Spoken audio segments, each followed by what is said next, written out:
Hello. That is not what I expected it to be. Let's change it to this one. Hello. Where's my camera? There it is. Is this thing on? Welcome back to another hobby hangout where we are once again trying to battle that backlog. We were meant to be having the podcast. Unfortunately, Matt, who has just got back from Thailand, is suffering from a bit of a runny tummy. So instead, here I am once again, battling that backlog. Hopefully getting done with the Lord of the Rings stuff. We've done that now for like 3 weeks in a row. But how is everybody doing? I'm hoping that you may even be able to hear some music. Do let me know how the volume is coming through with the music. This is still very much an experiment, having a guess at which sliders do what.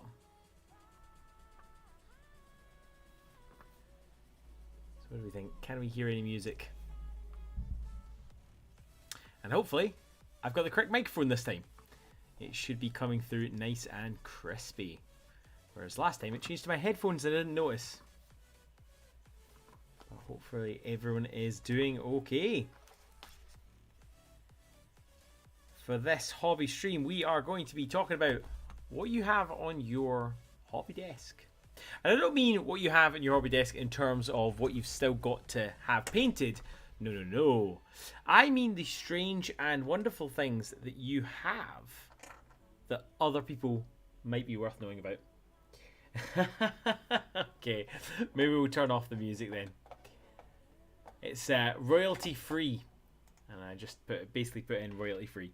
The other music that I bought a whole bunch of royalty free music to be able to use on the streams, and it turns out that I bought like a horror movie track, so it's like Dark Shadows music.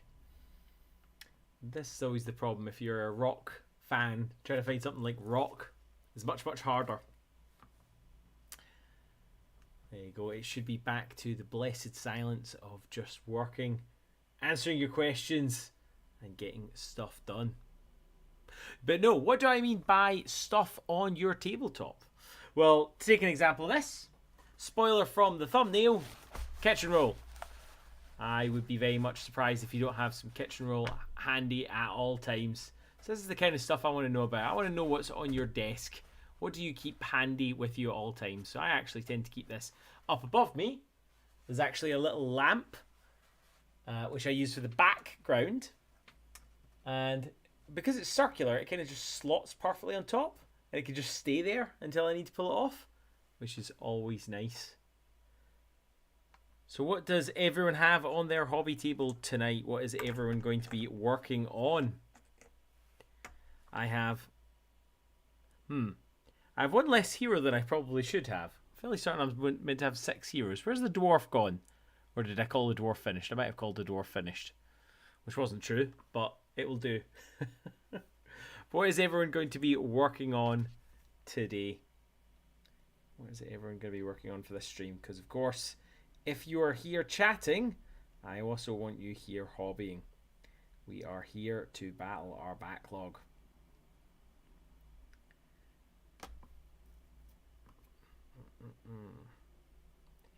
I'm quite looking forward to moving on to the next thing. I'm trying to decide what I want it to be. I'm tempted to do something to do with the Gaunt's Ghosts. I'm tempted to do the Horse Heresy. I think I really want to just finish things off. I think that's one of the main things that I want to do, rather than starting something new all over and over and over again. I also set up a Discord so that if anyone wants to actually post up what they're working on at any point during the stream, you can do so in there. But then again, I was reluctant to set up a Discord just because then it's just another one to do. But, you know, it's probably the easiest way to post photos if you're actually painting something, which you should be doing. I just need to do one last shameless self-promotion on going live. Yeah, Matt has just come back from Thailand. So, funnily enough, that he came back here, ate wonderful food there, ate some food here, and then became ill, which is pretty impressive. I think he got used to eating food out there. Looked amazing, though. And I'm sure he'll tell us about it in the next episode of the podcast.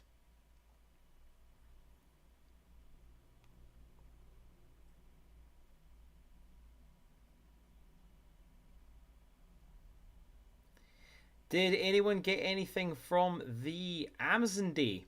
I'm going to show you some of my swag from Amazon Day, but did anyone pick anything up for hobbying or for other reasons? Was that your cooking? No, it was not. My cooking's excellent. How dare you? On a Wednesday, though, I tend to have pizza. Nom nom nom nom. Because it's nice and easy. You can just fire it in the oven.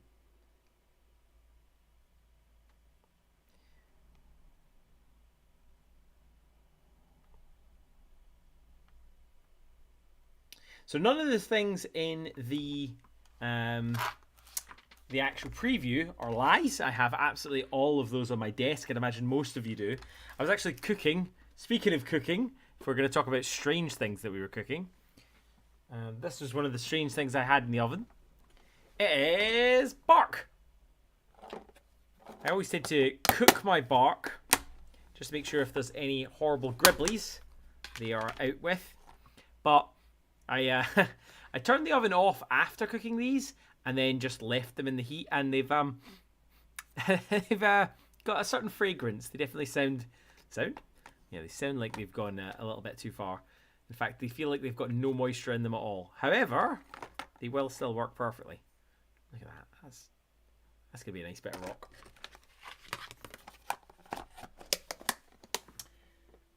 A paint shaker, brush soap, alcohol, gel to clean brushes. Nice. I do not have anything like that. The only brush cleaner I have is actually the one in the set of the art soap stuff, and I've got some cleaner I think for using with the oil paints. Which brand of desk paint shaker is it? Is it like a vortex mixer or something else? I'll be revealing my stuff as we go along, but I better start painting or other people are going to accuse me of just talking for the entire hobby time. Which is not what we're here to do. I think I'm going to be lazy and do all the cloaks the same colour. Which might be a terrible, terrible decision in the long run. But it'll do for the short term. You know what? I even fancy using some ink. So let's have some ink. And what we have. That's probably a bit green. What about this one? Nope. Boring. I really need to buy some different Vallejo paints. Like I said, all my colours are very much bolt action themed. You could use any of these in bolt action. Yeah, let's go for that one. Deep green. Oh no. Yeah, dark green. US dark green.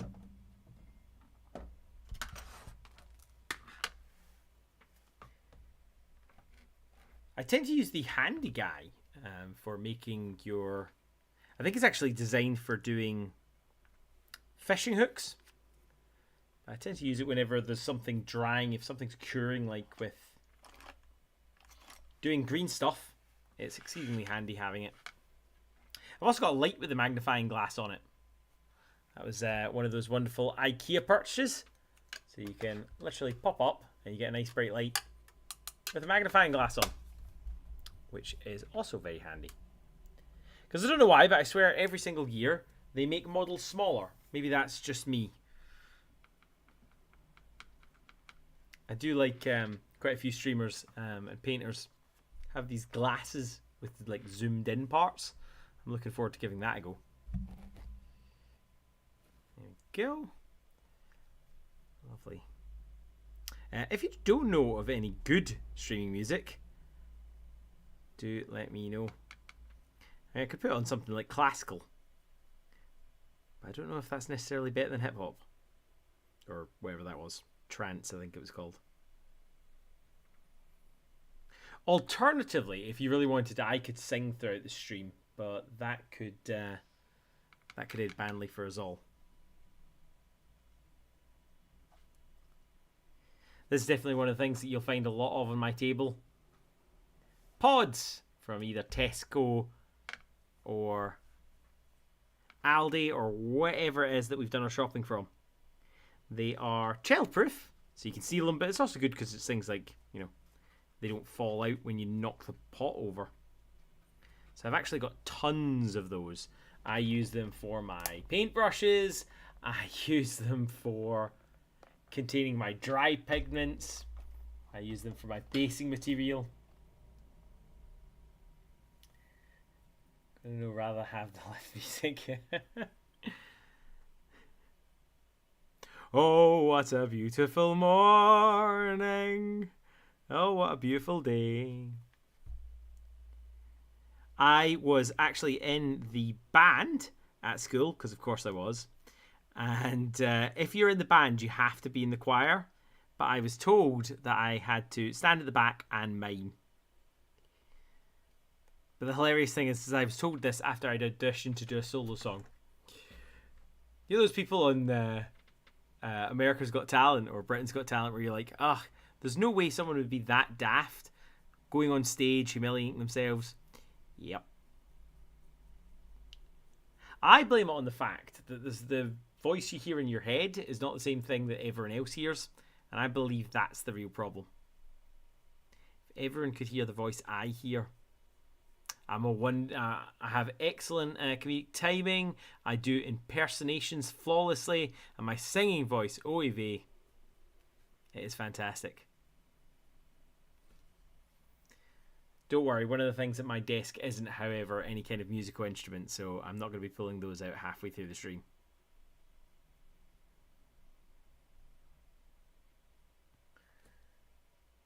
If you do get doing anything, do feel free to post it in the chat.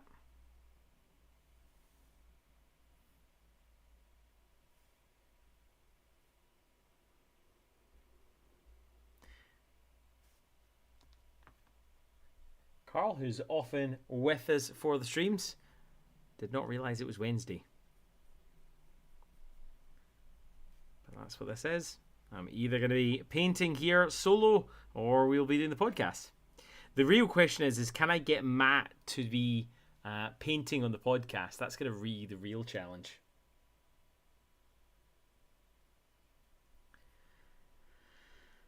What is the most useful painting tip I've ever been given? I, like a lot of you, watch far too much YouTube. I watch every channel under the sun. So I don't know if this tip came from someone's video. So I don't know if I inadvertently saw this, but I think one of the ones for me is underpainting. And it really clicked. I was actually chatting with Carl, funny enough, on his stream. You can check that out over at Carl Makes Things. And hang on a minute. Carl Makes Things or Carl Makes Stuff? Carl Makes Stuff. Carl's Make Things is also a channel, but a different channel. Carl Makes Stuff. And I was chatting to him about that because I did loads and loads of airbrushing. The first time I got an airbrush, my friend sent me a whole bunch of busts. And he said, I want you to paint these. And it was at that point that I realised the amazing thing of underpainting.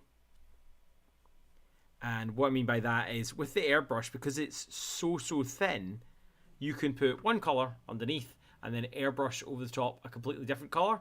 And the bottom colour still stays through as long as you don't do many passes. And I had never thought to do that with normal paints. It just never occurred to me. Clearly I don't do enough layers. You always hear about the people that are really good at painting talking about how the fact that they've done 1 million layers.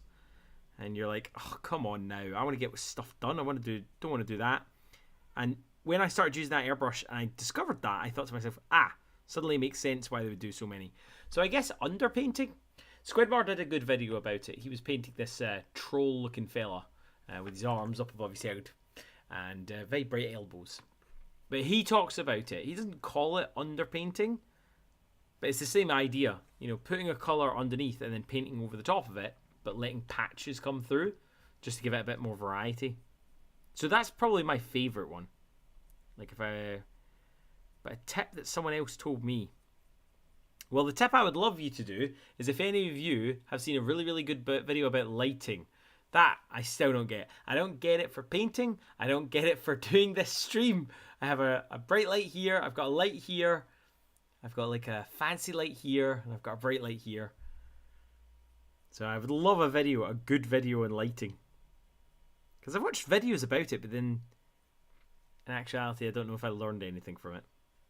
What about yourself? What is the best tip you've ever been given?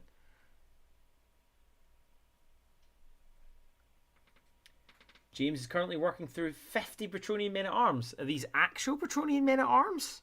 Or are they proxies? Have you got some nice proxies to use? Because if you got actual 50 official ones, did they ever release them in plastic? I didn't even realise they released them in plastic. If they did. That side's still dark. That side's still dark. Let's see if I can't angle this a bit. Does that make it any brighter? I think that did something.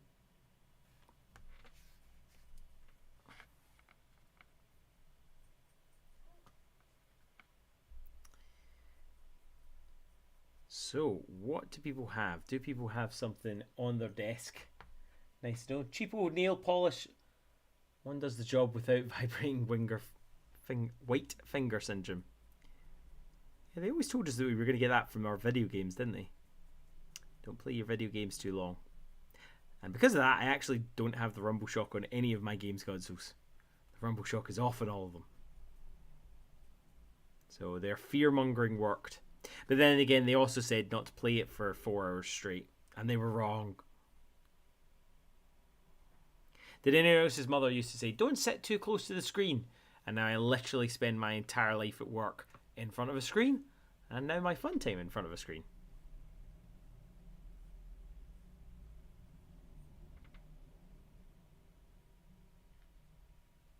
They're the real ones. Are they plastic, James? Or are they metal? It's impressive. I don't remember there being a plastic kit. I assume there was. Either that or you're an absolute nutter.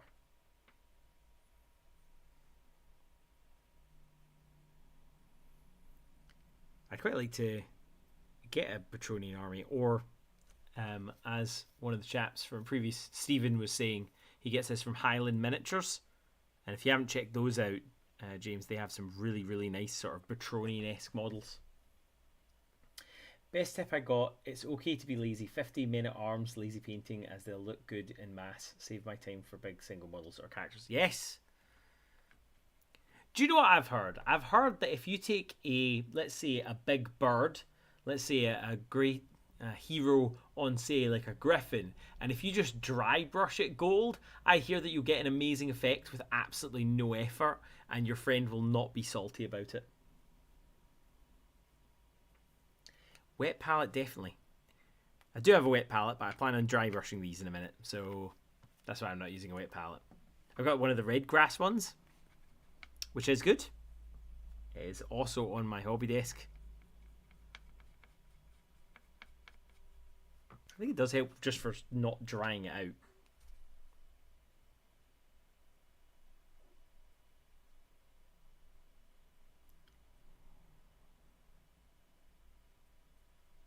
I do want to do a video on it about why you dilute, because I think the biggest one for me is the fact that you get it transparent, and that allows you to do the things like have underpainting where you've got the colour beneath another colour.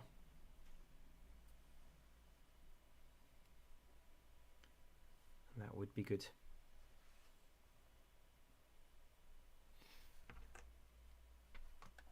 I'm going to try something.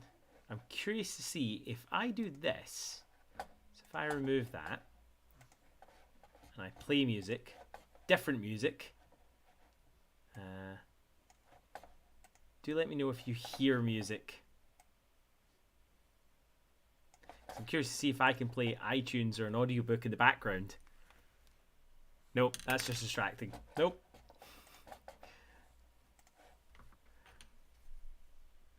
I will work out something. I'll work something out.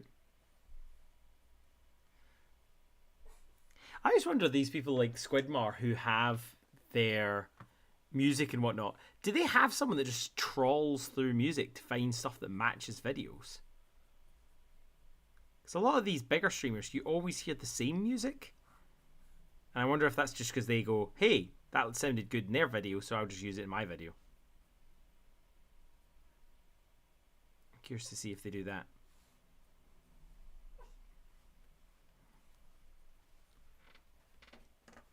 Are there any particular topics you guys would like to see Matt and I argue about? Don't say anything to do with Warhammer, though. Goodness knows that man loves to talk about Warhammer. Specifically 40k. If it was fantasy, it'd be pretty good. There's that theme going on at the moment, aren't there, where loads of people are talking about how Games Workshop is killing their channel. Of course, when you then watch it, it's normally a slightly different narrative than that, but still good. No one's going to pick up a single army man, but they will pick up a lord, but they are plastic. Especially when it's the first model they painted. Midwinter Minis wrote their own music. You should do that. Do you know what? I have thought about reaching out to Guy and seeing if you can license his music, because I do really like his music. I've got the CD, but I don't know if he would license it out. It's good though. If you've not listened to it, definitely worth a listen.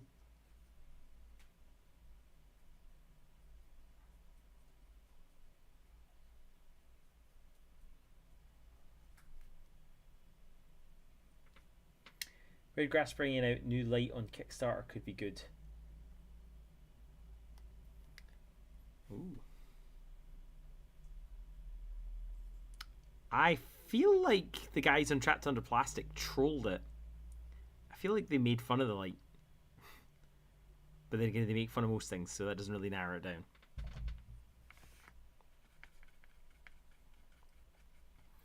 I've just always used like whatever lamp has been available.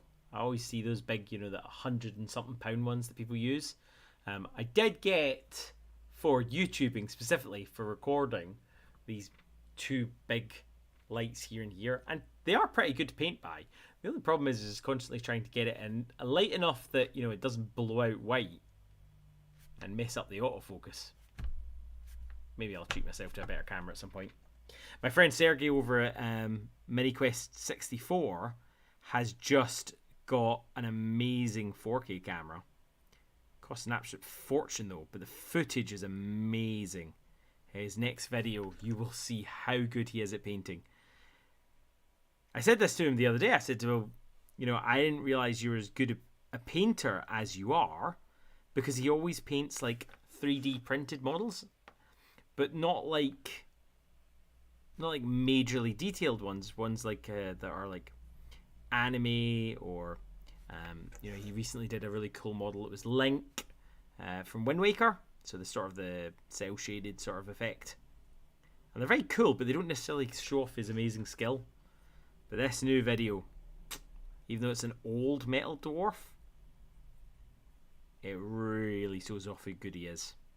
So I'm looking forward to seeing that video in its entirety. It's going to be nice.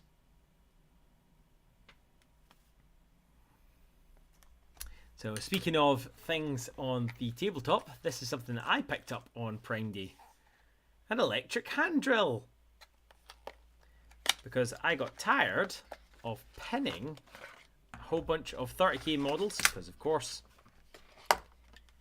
And I was like, hey, I can just get a little one, which is much easier to use than my gigantic wall drill. And it's not even got that much torque. It's got a nice little bit of torque, so I'm not going to accidentally bust the model open. Although, to be honest, when it's going, it sounds like a toothbrush. A toothbrush, nothing else. And even better, it's got a rechargeable battery. But that was good. That came down to 12 quid in the Amazon day. Normally sits around about 25 quid. So to be honest, it's probably pretty cheap even as is. We'll need to see whether that cheap actually correlates to good or bad, and whether I end up regretting it.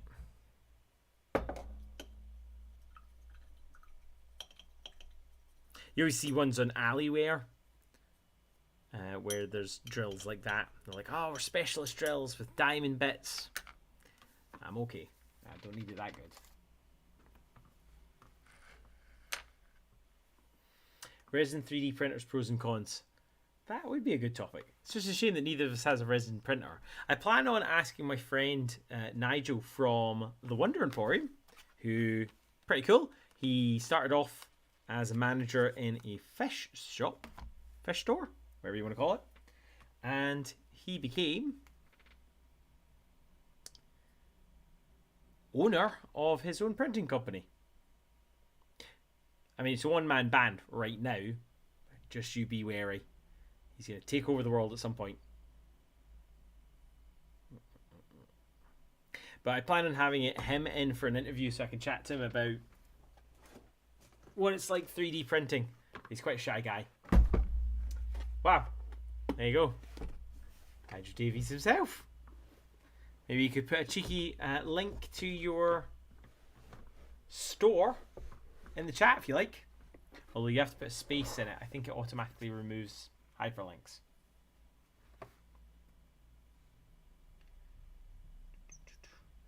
So what's next? Browns.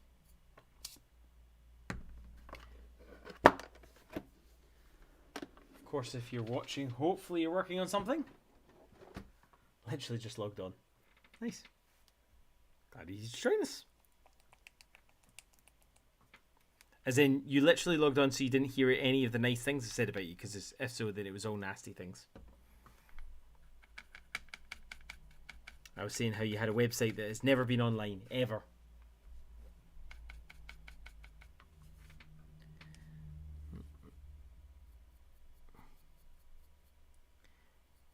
If I do get a 3D printer at some point, it will absolutely be to do 6mm.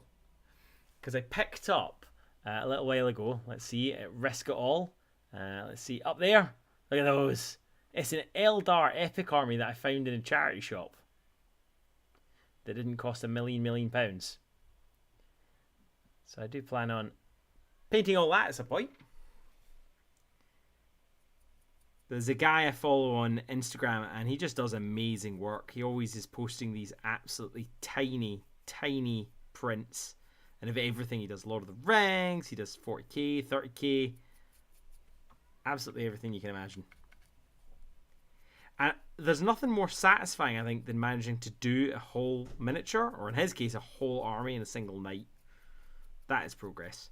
He recently did Archon on his horse, whose name is escaping me. I cannot remember the name of the horse. But it's an amazing model, and he printed it in 6mm, and it just looks incredible.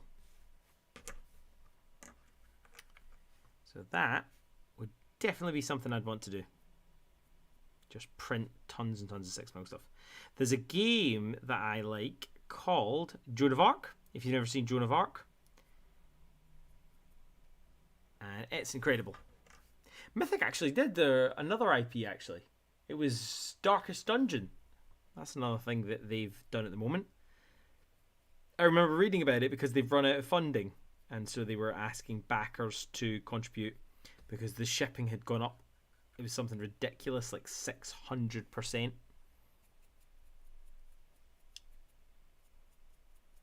What do people think about that? If a Kickstarter charges you, say, I don't know, £30, £40 for shipping, and then the prices go up, whose responsibility is it? Should they just eat the whole shipping cost? Or do we think that actually it should be a bit more balanced out? You think it's okay to ask people to contribute but then not actually expect them to? What do people think?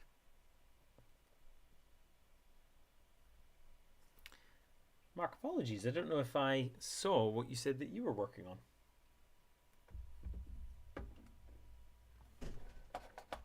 Also, I've just realised I said I don't know if you could put hyperlinks in the chat, but I put one in for Discord.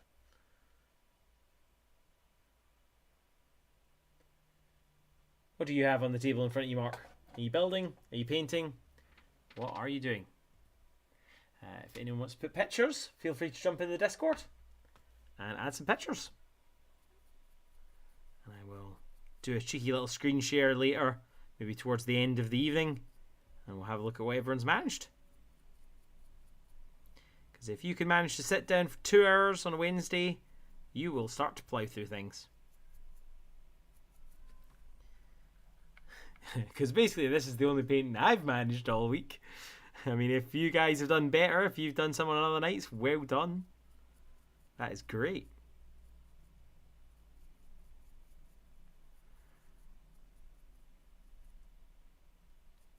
So things on people's tables that they have handy for helping them hobbying. That's the talk of the town. That's the aim of the game for this hobby hangout. I want to see what strange things people have. Another thing that I've got under my table at all times is I always have both sticky tape. So double-sided sticky tape, all times, always handy to keep handy. And white tack. Why not blue tack? Because white tack's cheaper. So that's something I always keep handy. Not that weird though.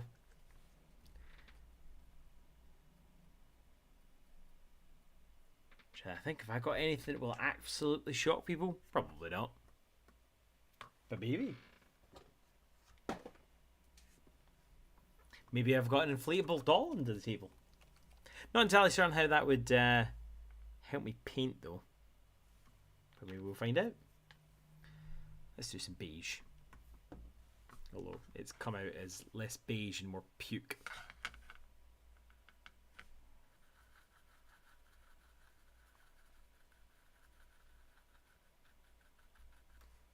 That's a good hair colour. I'll do for the wee hobbit. I don't think these are actual characters. I think they're like, if you played Third Age Lord of the Rings, I think it's that sort of scenario where they're not actually meant to be anyone in particular. Could be wrong. I have these guys to paint, and then I'm ready to give it a play. So maybe I'll mention in the next one how it actually went. Fingers crossed.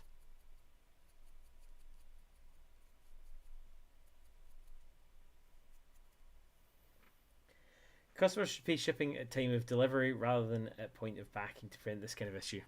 Agreed. Although, I do think that there has to be some kind of estimate. There's got to be like a realistic, this is how much we think it's going to cost. And if it rises above that considerably, say like with a percentage of error, you should be able to get a refund. I do think it's a bit unfair if they were to whap the price up 600% or whatever they're deciding to go with. I didn't back Darkest Dungeon. Mainly because I didn't know what it was at the time. Although now I've actually started playing it on the PC. I'm kind of glad I missed the Kickstarter, or I might have backed it. Most hilarious Kickstarter that I ever backed was one called from Ninja Division, Soda Pop. And it was a Super Dungeon Explorer Legends, I think it was called. And that one is now just, basically I think everyone's given up on it ever actually arriving. It is that late. Like 6 years? 7 years? My friend George was in the chat, he'd be able to tell you. But the funny thing about it was, I bought into it, then backed out of it. Like, I don't know, like 6 or 8 months down the line. It wasn't immediately, but they basically said, look, it's going to take us longer to create it than we thought. And it was at that point that I backed out. Due to the exchange rate, though, I actually made a profit on it. So I cancelled a Kickstarter and made a profit on it. So definitely the funniest one I've ever done. I think Kickstarters and things that you've seen could absolutely be a topic for an entire session.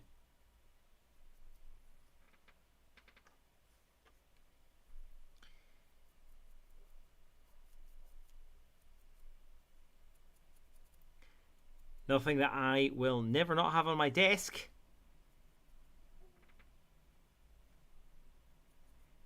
is clothes pegs. I find them unbelievably helpful. I have some at all times within reach because they allow me to hold models. They allow me to hold stuff on my lights. So I've got like a deadener on the light that I just clip this onto to hold it in place. They allow me to pin things to the side of the desk. So you will find I just have hundreds of clothes pegs everywhere. So there you go. If you've never had clothes pegs at your desk, maybe you should add them. They're very handy.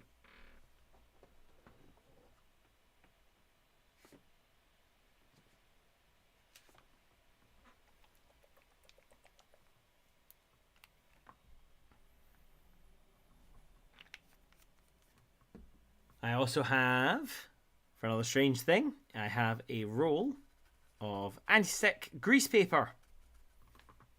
And that is anytime I'm working with water effects, or if I am working with green stuff or milli putty and I plan on shaping anything, that is always to hand.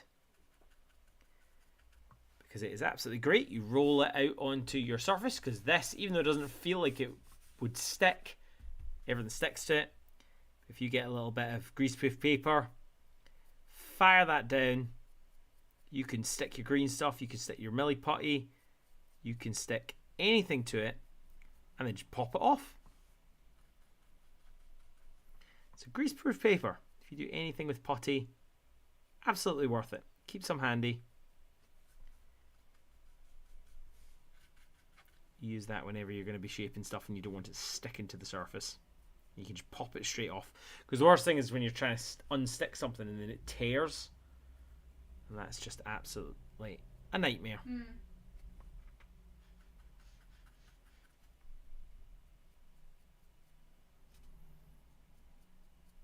A friend of mine, Scott, is an absolutely excellent sculptor.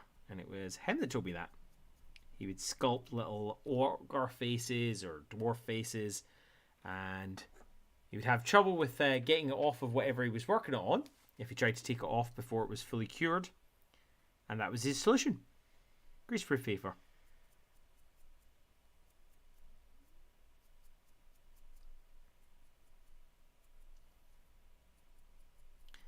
So what about other people? Strange things on your desk. I have hair wax / putty for pointing brushes. Stole that one from Midwinter. Like just any old wax hair putty? I do like using conditioner. Using conditioner on your brushes. Like just normal hair conditioner. Which makes sense of it when you think about it. It is hair. But that works really well. Guessing this person's a bard.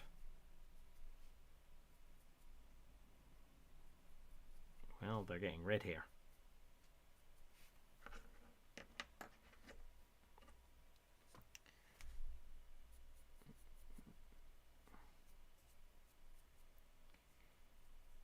Don't keep tinfoil under the desk, but I always keep it handy. It's great for bulking up if you're using any kind of mill putty or green stuff.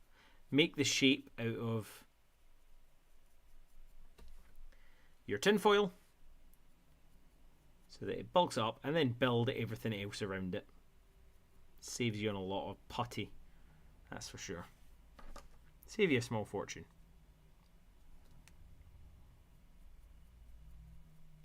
What I haven't tried that I really want to try, I need to get some modelling compound. Because on Nerdforge, if you've ever watched Nerdforge, they tend to do it where they have a scrunched up bit of tin foil, and then they just pour the compound into it and let it dry. Because of course it's flat on top, you get nice flat pieces, but underneath it's all the shapes because of the crinkles in the tinfoil, which is absolutely great. Never tried it. Anyone given that a go? But no, I don't use it enough that I need it actually at my desk at all times. Otherwise, it's definitely something I would consider. Sure, you can have reddish boots. Why not? Why not? Treat yourself.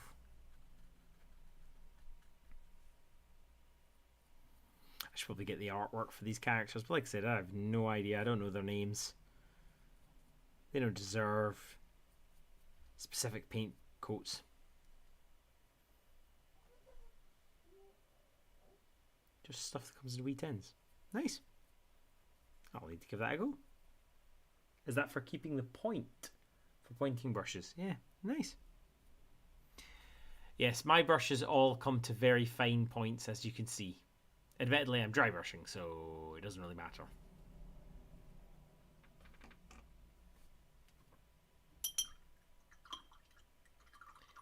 Carl suggests that. He said that I should take a single beard hair, and then I could use that for doing things like eyes. As I pointed out to him, there are two types of beard hair. You can get the beard hair on your head, which is lovely and soft, and you can get this stuff, which is horrible and bristly. I believe the words I used to describe it was pubic beard, which I'm sure insulted a lot of beard owners. Right. What do we have? Let's do some more brown. On his quiver.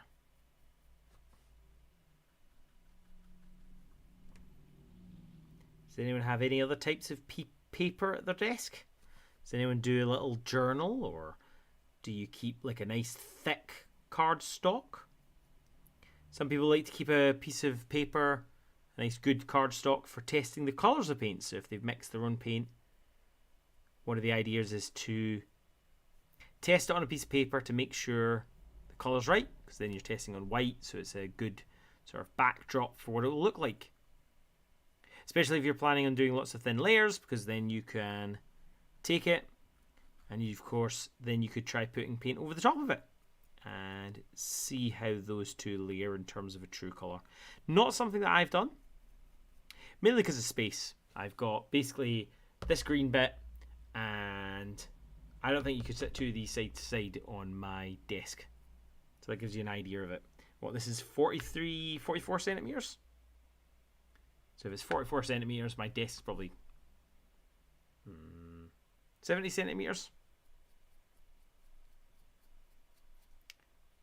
I have no idea what that is in inches. Apologies. But yeah, thick, good quality paper. Don't have to buy it in vellum or anything like that, but for testing out colours and testing out the colour change if you layer them on top of each other, is apparently quite a good technique, having paper. Another thing that I'd quite like to try is what they do if you ever watch any kind of sprayers. So the people that do like artwork through rattle cans, and they, put down colour with a rattle can, and then they'll put down another colour on top of it, maybe many colours. But then they'll scrunch up a bit of newspaper, squish it down onto the final coat, say that's a black coat, and then when they peel that paper off after it's gone a little bit tacky, it pulls off the paint, the top layer of paint, to reveal the bright colours underneath. A lot of the time they use things like planets or waterfalls, etc., and it looks amazing. I'd be curious to try that on a tank. I've got tons and tons of Tau tanks. Even more than the ones that I did in the video where I painted 200 models in 2 hours. And it'd be interesting to see if that works. Could you do a colour underneath and then, I don't know, do camouflage by pulling off the that top layer? I don't know.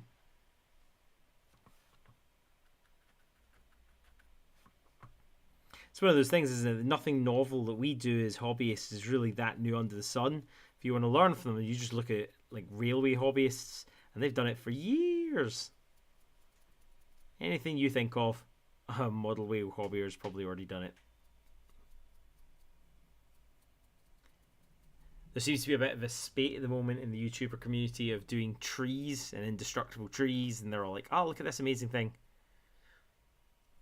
Again, look at the model railbars. Having said that, MS Paint's latest technique of taking the black sort of drain pipe cleaner and doing that, I like that. You could do that very quickly.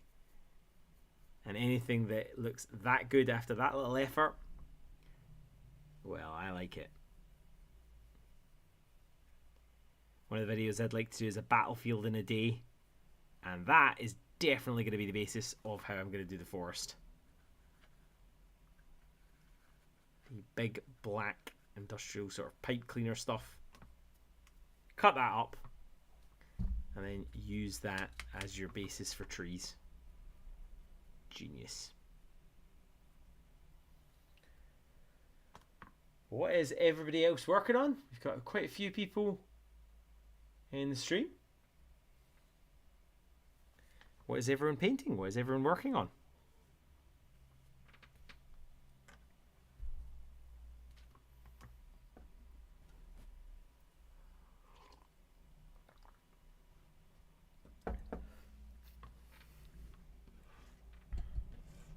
It's one of those ones is should board games count towards your backlog?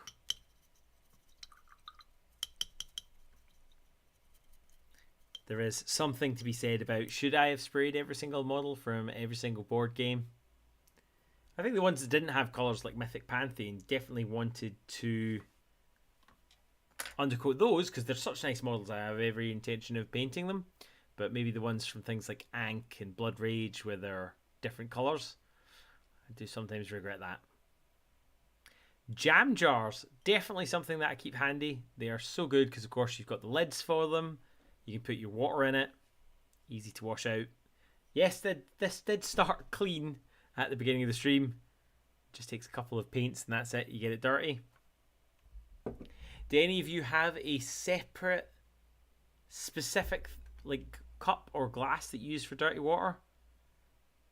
I always try and make sure that I've got one glass for drinking my water and then something that does not look like a glass or a mug for my water. I don't want to drink out of this.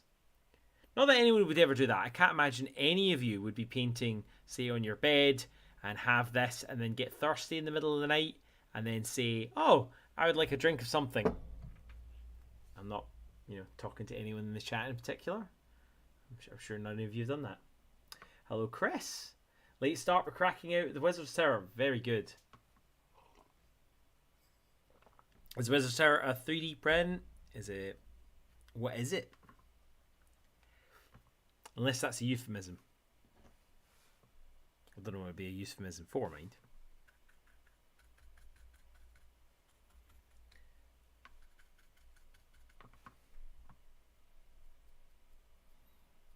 Now, I said these characters aren't particular named characters, so why am I painting this guy like Legolas? Who knows?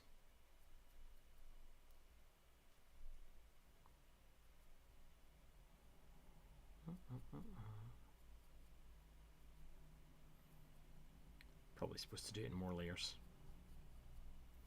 That'll do, donkey. That'll do.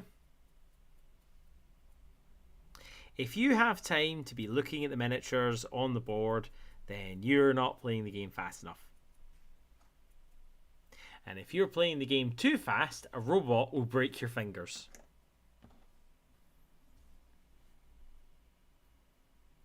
Any chess players out there that are feeling a little bit worried to try and challenge the old robot these days? Of course, that robot over in Russia broke a 7-year-old boy's fingers. Although the creators of the robots are blaming it on the fact that the boy shouldn't have done his turn so quick. The robot wasn't quite finished, so apparently robots can get mad.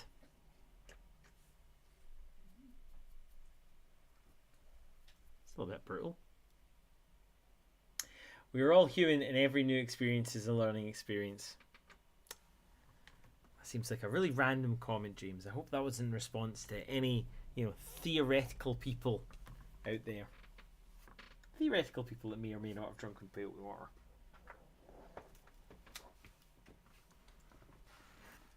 Chris says it's the Battle Systems cardboard build. Train made purely of cardboard. It actually looks really nice. I think the parts that I'd be most tempted by are the river, which is funny because it feels like a river wouldn't be that hard to make. However, it's one of those ones where if the river has any kind of height to it, it's a bit of a problem because your models then slide off. Whereas I can absolutely see the appeal of 2D rivers.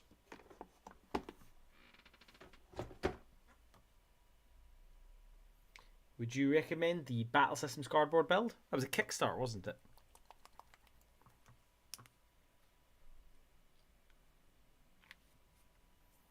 It's one thing I always feel like people let down a little bit. They spend loads and loads of money on buying their miniatures and then not actually spend anything at all on the terrain. I guess because it takes up space and you're more likely to go other places and use other people's terrain. But still, seems a shame.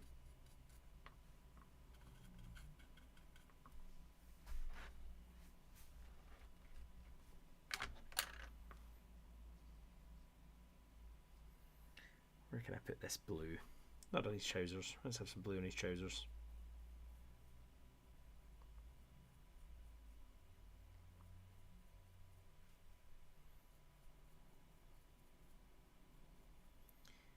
Things on people's desks. What do you guys use on your desk that you think that other people might not already have?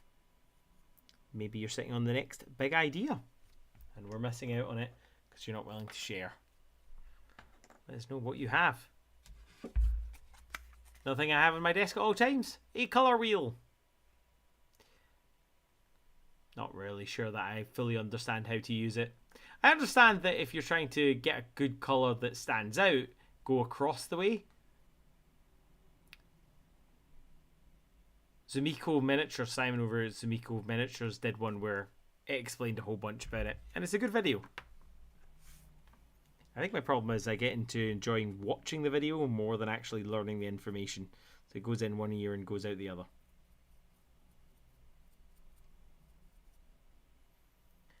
Chris says it was, and it's mint. It's the cardboard stuff. Nice. I used to have the old More Time stuff, which of course is now worth a lot. That's the thing, isn't it, though? You're not going to keep on hold of every single thing you ever own. So eventually you get out of it, especially if you get out of the hobby.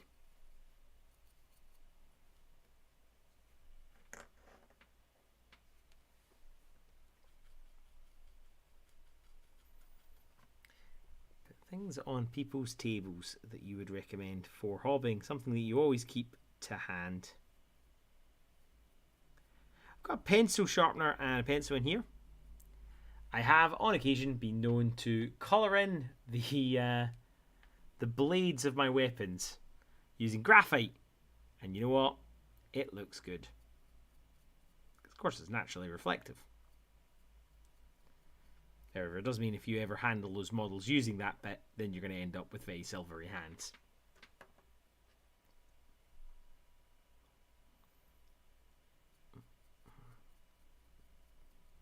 Blue shirt, why not?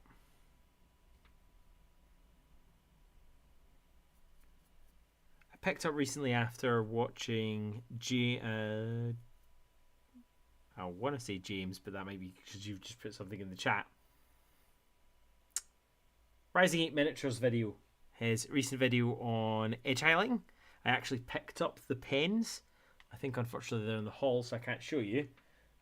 But he did a video on using pens to do the highlighting on his tank, and it looked great. And it took him a fraction of the time.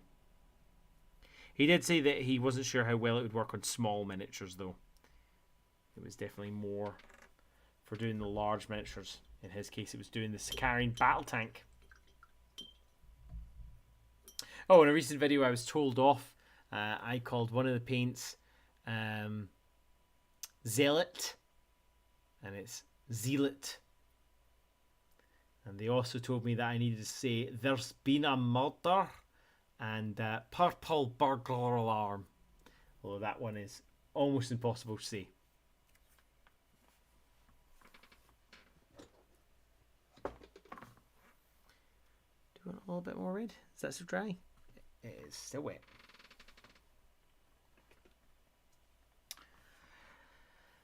I miss those using those Sisters of Sigmar. Would love to own a set of them. You would love to own a unit of the Sisters of Sigmar, or you would love to own the terrain? Has anyone seen the new... I think they're for Underworlds? The new Witch Hunter gang. That reminded me of More Time.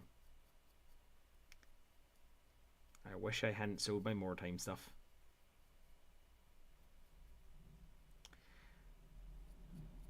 However, you can't keep hold of everything all the time. Unless you've got space. Now I've got space, I probably won't ever get rid of anything. The funniest one I ever got was a game called Arc World. Fully painted. It's one of the few games I've ever had where every single model was fully painted. I never played a single game. Had it for years, never played a single game, and so I ended up selling it. I easily made my money back, pleasantly though. Because I refused to go lower because I'd painted it. Speaking of MS Paint, he did a recent video about not commission painting, but basically a guy who buys big bulk lots of models, paints them all up, puts them on eBay, and that's it. He will just keep them up for as long as it takes until they sell. It was the old More Time models. Yeah. Shouldn't have sold those. Now it would cost far too much to try and buy them all back. Reminds me of my Middenheim army with my Tujen Guard. Some of the nicest models they ever made. They only made them available during the Storm of Chaos campaign.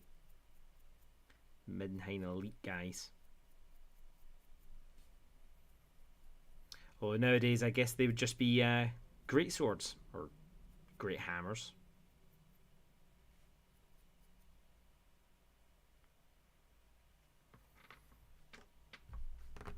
Where is that dwarf?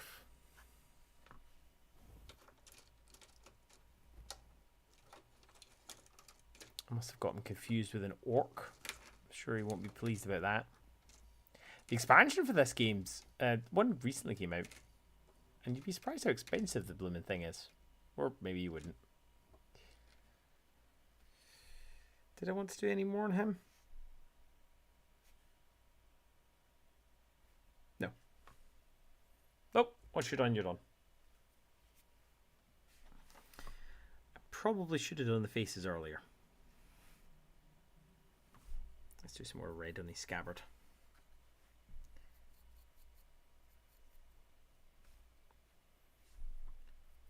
What other things do people keep around their desk?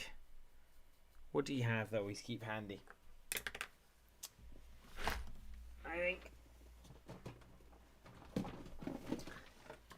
no painting desk is ever complete without a hairdryer. Preferably one that someone else has already been done by. If you are planning on using it, please make sure that you have the cold mode, because then you won't end up warping a plastic miniature or a resin miniature with the heat. So always make sure you got the cold mode on there.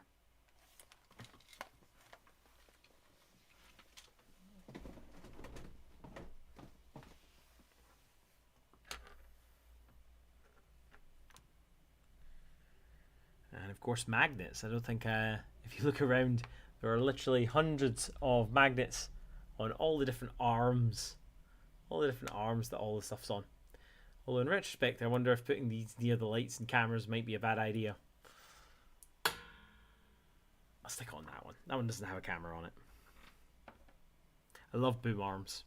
I've got 1, 2, 3, 4, 5, 6. 6 boom arms, and then one big arm that has my monitor on it.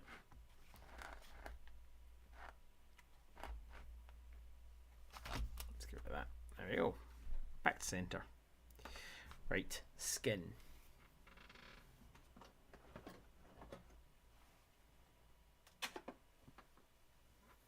Speaking of Lord of the Rings, has anyone watched the trailer for the new Lord of the Rings? Rings of Power. In a lot of the Lord of the Rings groups that I'm in, all conversation about it is banned. So maybe some of you have strong opinions. My only opinion was that I've never seen an elf with short hair.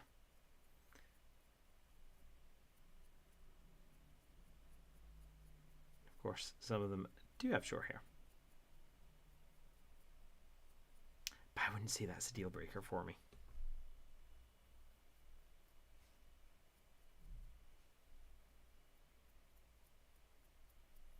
One of the ones that I recently watched, I believe it's called Shadow and Bone, and Amazon did the first season of it, and then just it seems like it's taken a long time for any more to come out. That's one I'm waiting to see if there's any more coming out of. I didn't know how to feel about it. I just kept watching it and kept watching it, and then it was done, and I went, oh. Clearly there was something appealing going on. Otherwise I wouldn't have kept watching it. I'm more interested in the Dungeons and Dragons film. The trailer for that looks quite fun. Are you telling me that you didn't already have a favourite Dungeons and Dragons film? Are you telling me that you don't love the one with Jeremy Irons in it? I would absolutely say the critics were unfair on that poor movie. I enjoyed it. I had it on the VHS and on the DVD.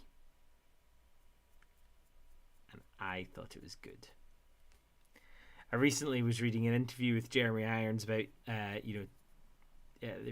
talking about loads of things, but one of the things they said, is there any movies you regret? And why did you do the Dungeons and Dragons movie when you were like the most famous person in it by a country mile? And his response was absolutely brilliant. He said, I just bought a castle. I needed the money. I just bought the castle. You didn't know there was a Dungeons and Dragons film? It's definitely worth a watch. Absolutely.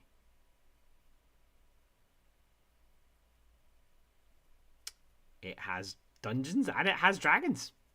It has elves, it has dwarves, it has magic users, it has horrible creatures of the abyss. Yeah, it's great. Why wouldn't you want to watch it?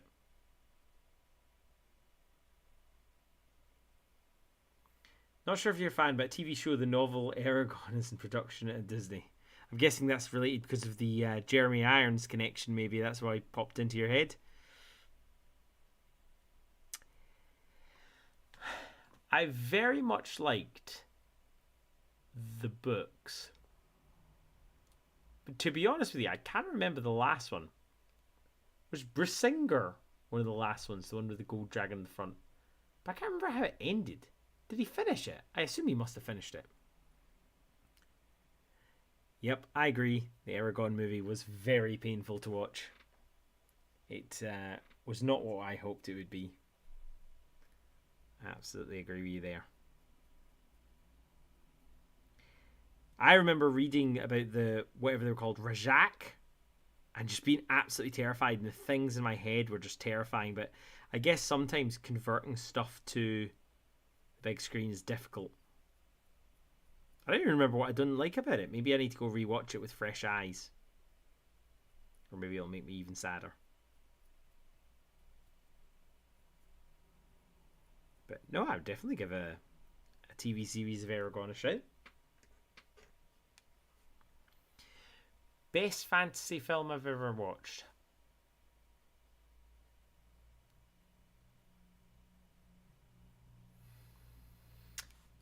There must be other things other than Lord of the Rings. American Gods is more modern. What else do we have? There's that Shadow and Bone. I haven't watched the Robert Jordan one, the Wheel of Time one, because of course that came out. We were discussing about the audiobooks, and it got me listening again to the Magician series, and I was just like, why? Why is this not a book series? Of course it's a book series. Why is this not a TV series? Loads of stuff they could use it with it. But no. Really good fantasy films. I don't know if anyone does this, but I don't tend to rewatch loads of movies. I don't know if anyone else watches their movies quite a lot. I don't. I watched Alice in Wonderland for the first time in a long time. And it was absolutely mental. No wonder this generation turned out like it did. If we had that kind of entertainment to watch.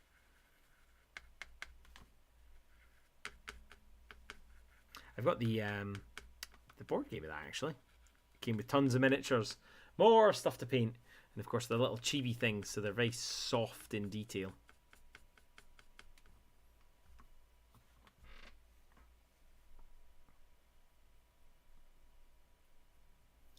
Any other things that people have on their desk that they would recommend for people? I think a cutting mat, it goes without saying, having a cutting mat, always very handy, just so you don't score your desk. Can't say I've ever used it for measuring though. Definitely not something I've used it for. I'm sure it would be useful. For most of my measuring, I've got a metal ruler. Metal ruler's absolutely great. Lean that bad boy up against whatever you're cutting and slide down without worrying about slicing a plastic ruler, which I had done many, many times before picking up a metal ruler.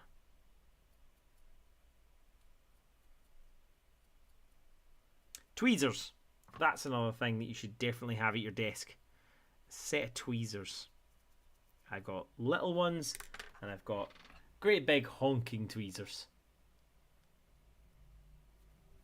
Never fail me. I also always keep a blister packet, whatever you want to call them, you know, the plastic packets, and a little brush. I think this is actually the official, yeah, it is, there you go, the official Citadel brush. I think it was in a paint set or something. But I use this with a little blister and use it as a dustpan and brush. Dean from Dean Paints Things, he actually has a little hoover that he keeps by his desk. If I ever see one of those for a good price, I would definitely pick one of them up, because that would be pretty handy to just leave the desk in a little bit tidier condition by the end of the day. It would definitely be pretty good.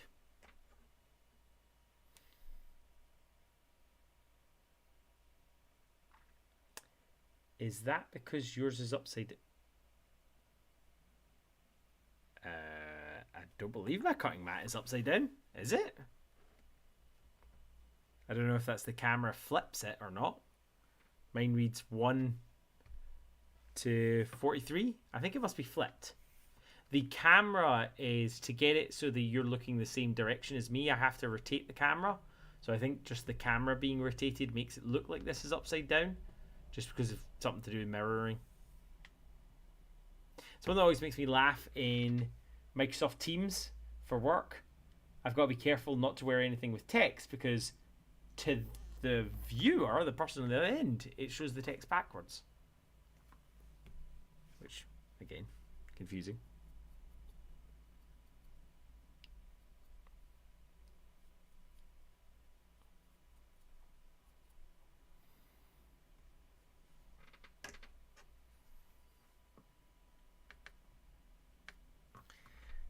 Something I always keep by my desk to go with all of my double-sided sticky tape is some nice big bits of card. Whether it's because I plan on having my miniatures on it for spraying, or just for sticking loads of parts to it. They're really handy. I've got these, and I've also got the big block that you use, a big block of foam, either from a miniatures case or the one that you use for flower arrangements, so I can stick all the pieces in on cocktail skewers, which I guess is another thing. I've got whole packets of just cocktail skewers under here. Cocktail skewers and coffee stirrers. Every time I go somewhere, I'll always pocket a few coffee stirrers. I need to go somewhere like Costco and just buy a big bag, but I always keep things like these handy. So I'll glue something on it, stick it into the green foam stuff. Although do be careful, it disintegrates, which is a bit of a pain. The green stuff, that is, not the spikes. There's your gap in the market, Sam. Cutting mats specifically for streamers. What? Cutting mats that are backwards, so that when they are the correct way up, they're forward. I mean, I'd imagine professional streamers probably have this mounted above them, so that's not an issue. If I rotated it round, I don't know how I would do that, but if it was like attached to this shelf, I'm sure it wouldn't be a problem. No. I already know what my gap in the market is. I need to get good with Blender, or bully my friend that's good with Blender into making all the little solutions that I've thought of. Like I said, the one from last stream that I wanted is just a little device that holds this. Maybe it uses a magnet, I don't know. But basically there's a little crank where you turn it, and all you do is just slot a pin in the side, so when you rotate it round, it does black all around the base rim. How hard would that be? or something similar where you stick your model in after you've primed it or before you've primed it. You stick it in, there's a little tape thing, and it retains the model and sticks that tape onto the base all the way around, you know, cutting it to the correct size. And then when you're done, you can just do that satisfying unpeel on the model.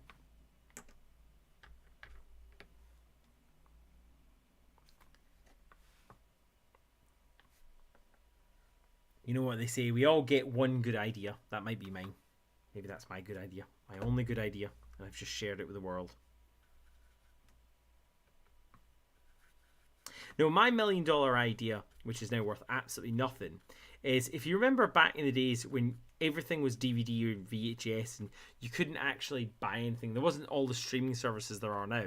I thought what would be great is a website where it always has the first, the pilot episode of every season on it. So for every TV program ever made, it would have the pilot episode for every single one of them, and then it would make its money through affiliate links where it would send you would buy the movie, they would get a cut back of it.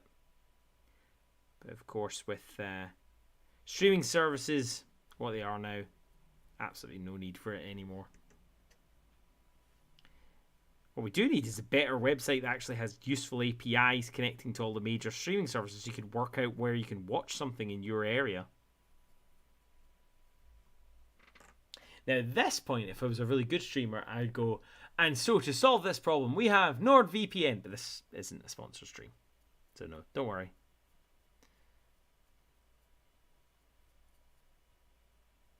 I mean, that's the main reason to get a VPN these days, isn't it? It's not actually to hide your address in the middle of a cafe. Having said that, with the amount of spam I'm receiving recently, someone has sold my details. I don't know who, but someone has. Why else would you have so much spam?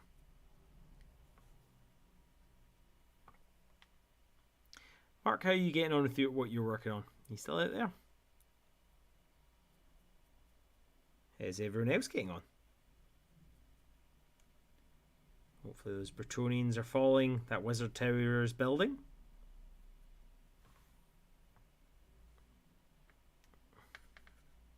Oh, why would I do that? Well, this guy has very blue hair. I think that might be a bit too blue. The fact that it literally shows up on the stream suggests that it's probably a bit too blue.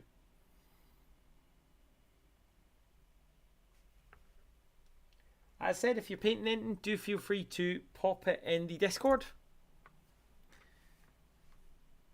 Show us what you're working on.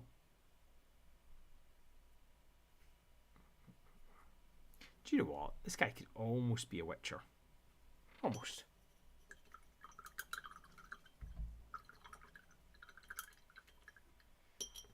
20 men worth of halberd poles and backs and shields. Nice. Are you doing them all the same colour to be like a regiment?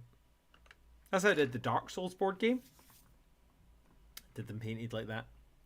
So they all had like green and red in the diagonal stripes with the little white logos.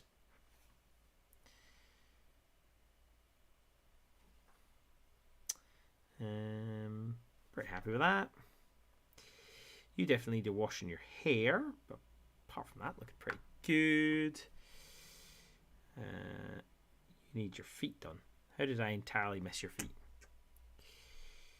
You are pretty good, and you are pretty good. Oh, I haven't done your harp.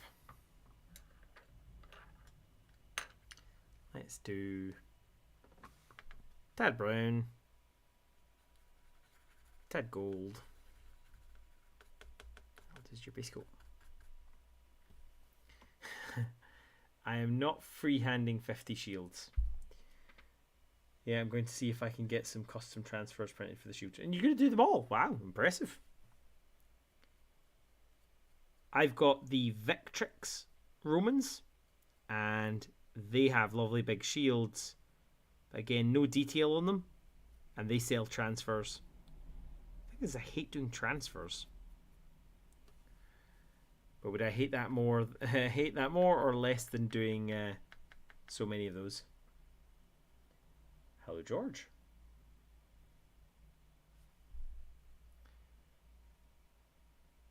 Hopefully, George, you have something that you're working on as well. Battling that backlog. Yeah, the Victrix guys, I'll probably just pony up and buy some. 52 Miniatures, I've forgotten what his name is, but he did some really nice Roman ones where he got someone to actually make him these cool owls to go on his shields, which is pretty nice. Pretty nice.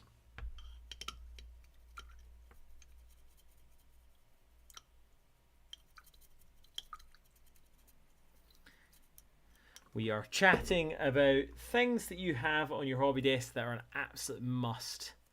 If people don't have it on their hobby desk, they're absolutely mad.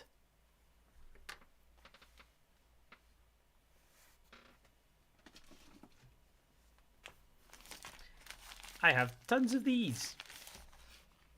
I don't mean baggies, although I do have bags of baggies. But I mean just great big makeup brushes. Absolutely great for dry brushing. And because they're so smooth, apart from the problem that you occasionally get with hairs, they're absolutely great when you want to do bigger models, like tire tanks. So I've got a tire tank entirely dry brushed. I say dry brush, you have to keep your brush wet if you're going to do something like that, otherwise you get horrible, horrible build-up.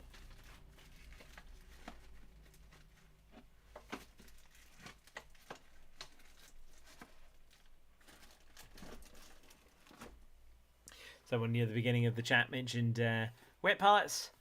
My red grass gaming one. Always handy.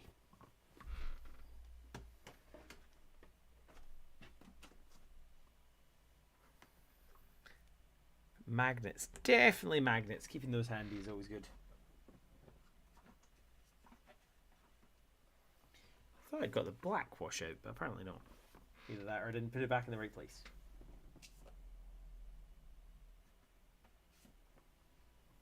There it is there. That'll do.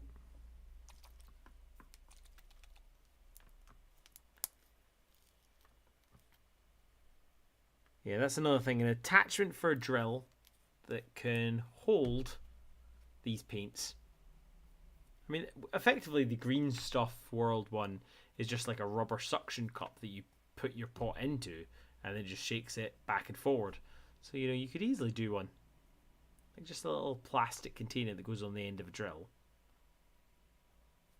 Let's see why that wouldn't work. I'd be very surprised actually if I don't go looking for it and it turns out someone's already done it. It just feels like too easy for someone to have already worked out.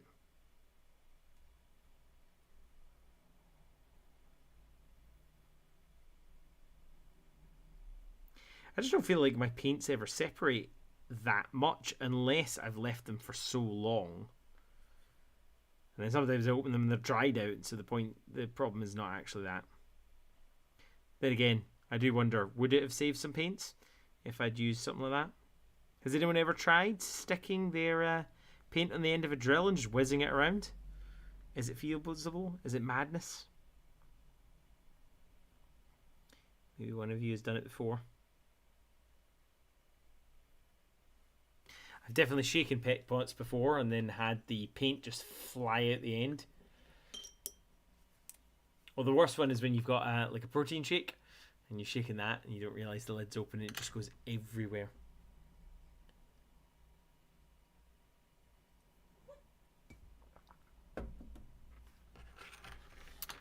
Right, I am going to shove you out of the way. You're going to be called... Oh, well, I still need to do your base. I'll do all the bases at the same time. You, I am going to shove out of the way. You still need a little bit. You, I didn't do your feet. And you need bracers. Let's have some brown bracers.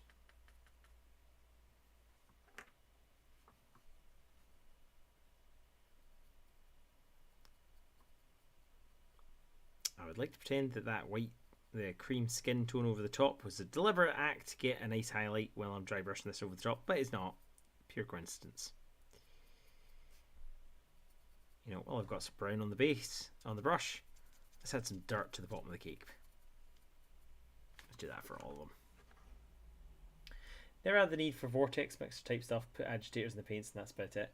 Do you use plastic bits? I know some people use plastic bits of sprue in the bottom. Some people use stainless steel balls. Some people use just whatever's lying around. The speed paints from Army Painter actually have agitators in the bottom, which I did know, but I didn't really think about the logic of they could get stuck in the nib. And if they get stuck in the nib, don't, whatever you do, squeeze it and squeeze it and squeeze it until it pops and the speed paint goes absolutely everywhere. They're cheaper than contrast paints, but not so much so that I didn't just cry when I accidentally sprayed the red one everywhere. Which of all the colours, I was probably going to use it most anyway.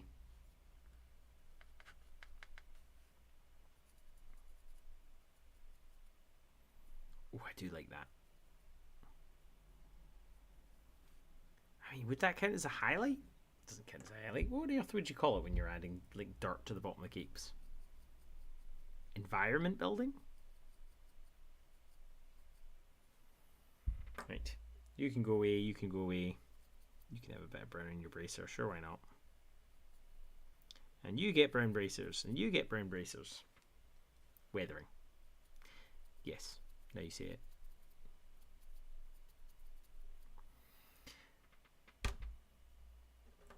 That is something that I always keep handy. You can either buy expensive weathering pots, or you can get little ones off of eBay for ridiculously cheap.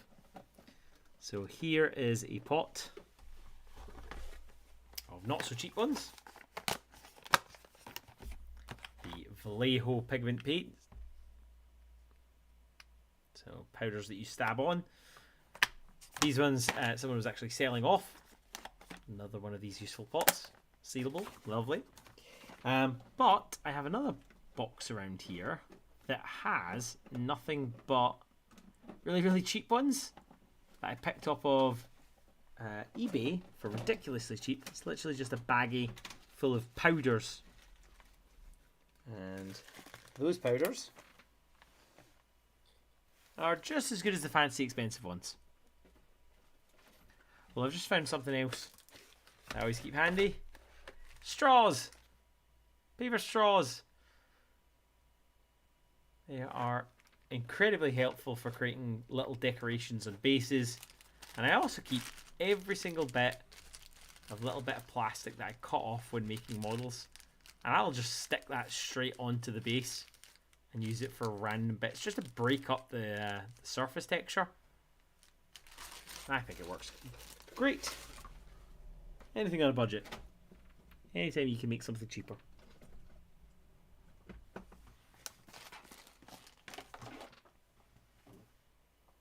I've also got my water effects down here. Oh, those are the official Vallejo ones, so no cheap stuff there. Always handy to just make a list on Amazon for, you know, birthdays and things like that, and just give that list.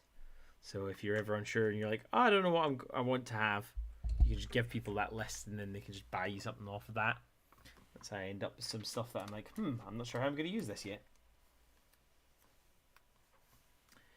Right, what did I do with my...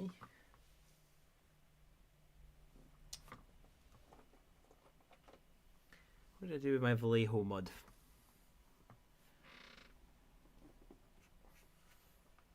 I know which drawer I should have tidied it into, but whether or not I did tidy it into that drawer is another question coming. What is this? Now this is a cool little gadget from Greenstuff World. Put your paper in, stamp, and it produces leaves. Although then I found out about Birch Seeds. And Birch Seeds, you get the seed pod that's about this big and it contains about 100 different seeds in it. And you can get everything you could possibly want from in there. Right, where are you? Where did I put it?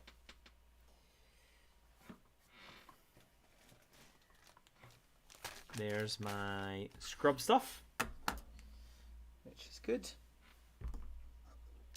Still know what I'm looking for though.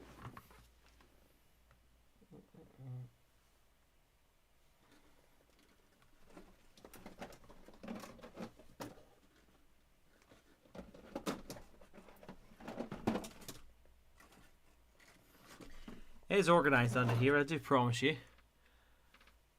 And I've probably put that pot somewhere in safekeeping, which is a terrible idea.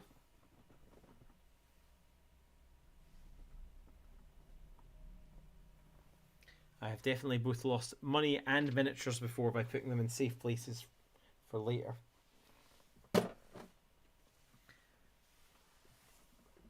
Oh, this is one that a lot of people mention that I've just recently started picking up for my textures.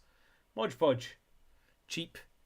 Effective when you're adding like things like black paint to it. I picked it up for sealing the polystyrene. And I'm cutting that up.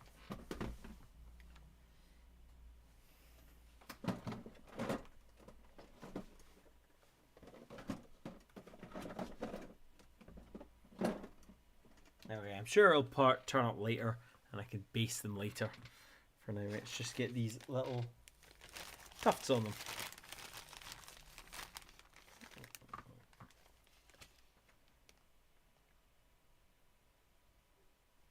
Oh, I did not realise that a couple of people had jumped into the Discord. Hello. Welcome, Canoptic Skeleton and Angus.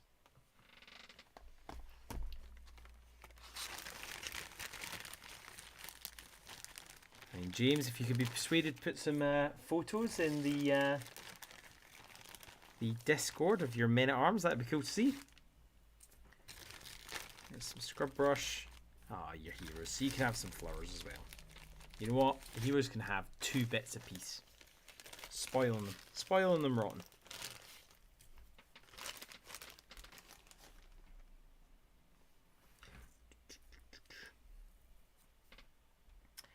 Angus just posted that a popular Choose Your Own Adventure is getting remade. The Flight from the Dark Lone Wolf #1 Definitive Edition. After chatting about it, I watched a couple of people play through them, and it did look pretty fun. I think maybe something that we would do on the podcast, maybe. That'd be pretty cool. See who survives longest. There's one I remember actually, after you mentioned it, watching someone play on one that's like partially on YouTube or something like that, and they were streaming it. And so the guy, the dungeon master, describes it all to you, and he actually reads it out. Apparently it's relatively famous. Oh, I don't remember much about it.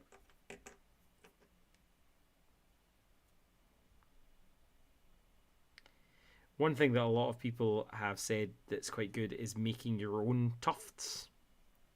I don't actually have a static applicator. Does anyone have a static applicator that they particularly would recommend?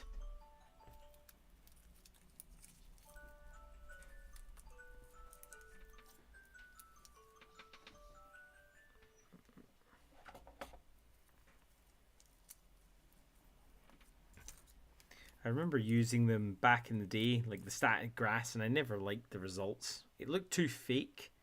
I think to do it properly, you do need to do what some people do, is buy big bags of it and mix a load of different colours together. You know, like, I like the way this one comes out, for example. This is pre-made by someone else. Something else I keep at the desk at all times, a hot glue gun. Hot glue gun could be used for making tufts. It can be used for holding your models in place. It can be used for building terrain. It can be used for putting texture on your bases. I've used it with Tyranids to make their bases as horrible, horrible gribblies.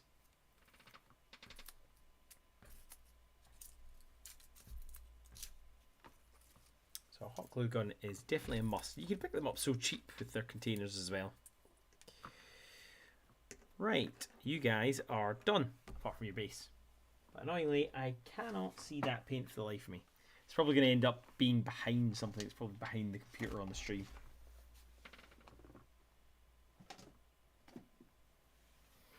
So let's put those aside for the side, which will see the very last ones of the Lords of Mordor done. And let's make a start on these, because I'm not going to entirely dry brush these. I wanted to entirely dry brush Lord of the Rings, which I have done. So I'm going to treat myself and do some Guild Ball.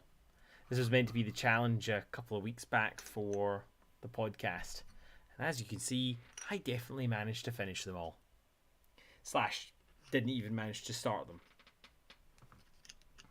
So what have we got? We've got a bubbling pot. That's going to be nice, easy. A table.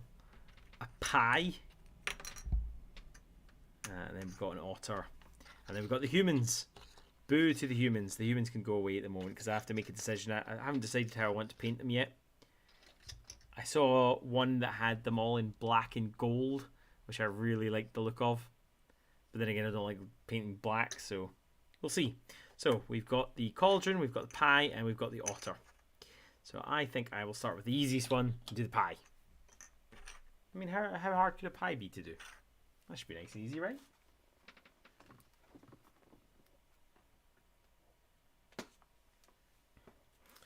Right, we've got a dark brown, we've got a light brown, and we'll probably want like a red ink for the recesses.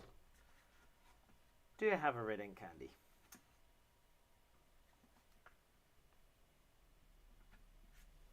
Yes, yes I do. Let's use this to get the really inky bit on the inside. And then let's do over the top for everything else.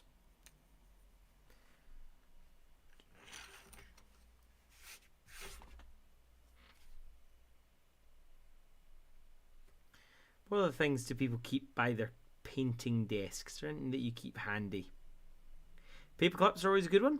Anytime I need to pin something, it's always handy to have a plentiful supply of those. And I also like to keep on hand a box of toothpicks for a similar reason. Oh, what's this? Oh, the green stuff roller from Green Stuff World. No, I didn't collect these all separately. I got them all at the same time. I do like them. You have to remember to clean them straight away, though. If you don't, you'll really regret it. Here's a strange one for you. Tights. You can spray paint through these, especially if you tear them a bit, to create different patterns. If you stretch them nice and wide, you'll see that you get little holes, which is perfect if you want to create the illusion of like chainmail or something like that. Also good for like clogging, so you can do like splatters, and if you tear it, you can even use it for things like marble effects. So a pair of tights, preferably a clean pair of tights, but you know, I'm not going to judge you. You get whatever you need. Right, let's go in on this.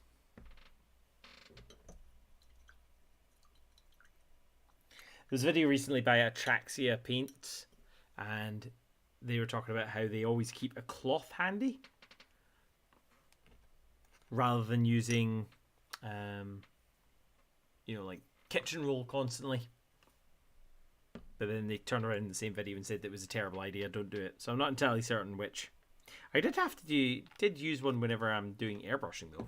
I always keep a cloth handy for just cleaning up inside of the nozzle and things like that. But not for just standard stuff, not for drying my brush. Another handy thing that's really good is if you've got, I don't have one in there at the moment, but if you've got like the protein shakers, you tend to have like a little metal ball in it. You put that inside of your jam jar or your cup or whatever it is you're using, and when you're cleaning your brush, you're hitting off of that and the sediment is going to the bottom of the glass. And because of the shape of it, it sort of traps it so it can't float back up. And so there's no risk of getting like gunk in your brush. Which again is not a bad idea. Mine are next door though, they're in the dishwasher. But that's a good idea too.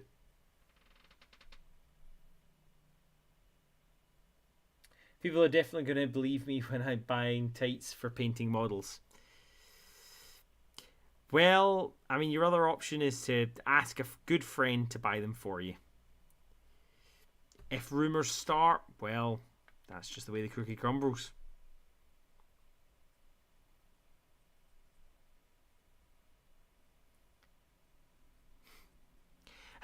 I mean, if you wanted to, you could walk in and loudly proclaim that you're buying the tights because you're going to do a bank robbery. What would you rather be known for?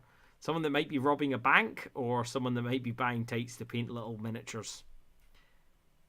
Your answer says quite a lot about your personality, I think.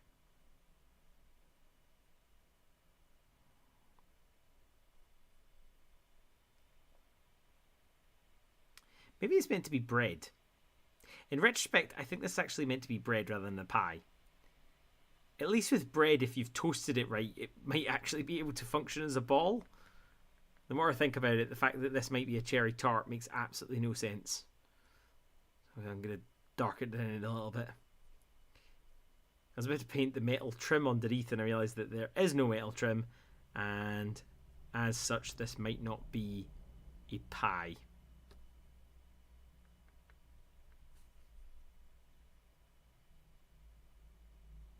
The reason I didn't think that it was necessarily going to be bread is because I feel like there's a baker's, there's a brewer's, there's a butcher's, there's an engineer guild.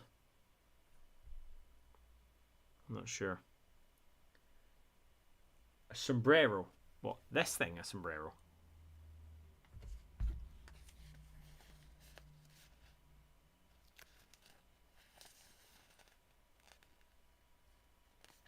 I don't think it's a sombrero. I'm fairly certain it's a bit of bread.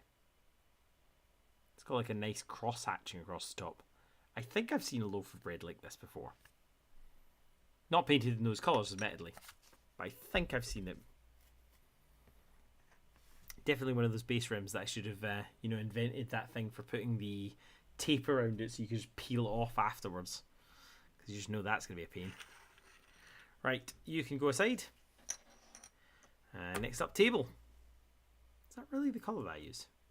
Does not seem dark enough. Flat brown. Yep, that is the colour it is. Well, I guess we're having flat brown then.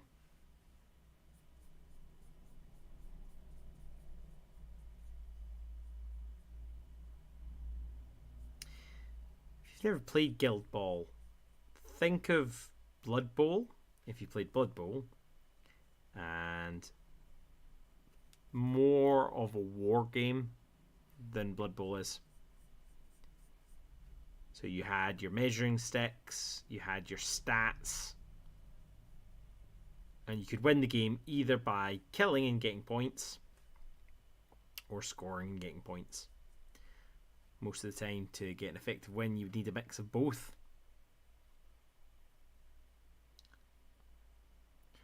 Have you heard the story of Dark Plagueis the Wise? Well, in this case, have you heard the story of Guild Ball?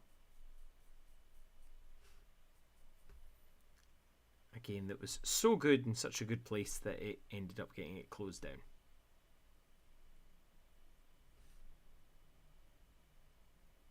It was a very sad post. Mainly because, of course, if this can die, then that means my favourite game, Dreadball, can also die. A fact that I am not willing to yet agree to. Don't want to think about it. I'm in denial.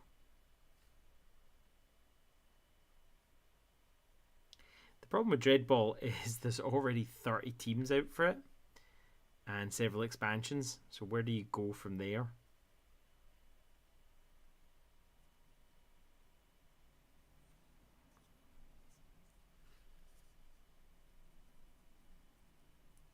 guess based on that logic, how come Blood Bowl is still going after all this time?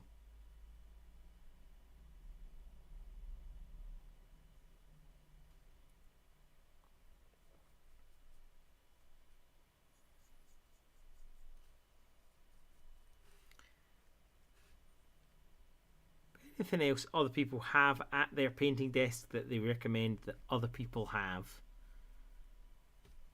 Other things you're like, oh, I hadn't thought about this, but this is always handy.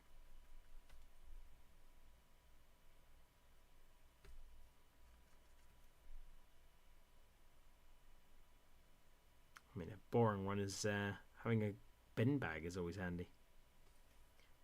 I mean, anything that you use in your hobby that's a little bit more unusual. For example, I have a comb under my desk. I still have the comb here, even though, to be honest with you, I probably wouldn't really use it as much as I used to anymore, because I picked up the greenstuff rollers. And the greenstuff rollers, they allow you to do so many combinations. Oh, it's in here somewhere. But it's just a normal comb. Just a normal standard comb. Take your green stuff. Roll it into a little sausage. Roll your comb back and forth over the top of it. And you'll end up with a nice tentacle.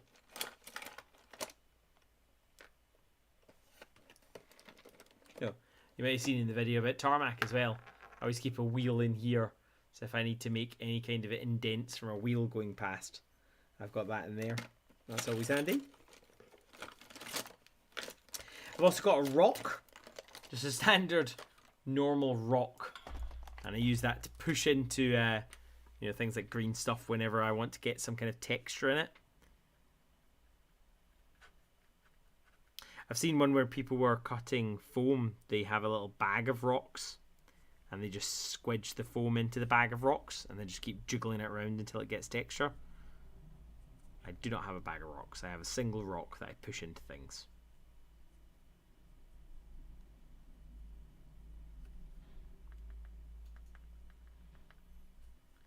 Or any of the types that have a nice mini fridge as well at all times. My work are actually getting rid of a mini fridge. I'm like, ooh, for upstairs in the attic, that'd be good. Just having a little mini fridge. But I mean, if you're making yourself comfortable around your desk, where do you stop?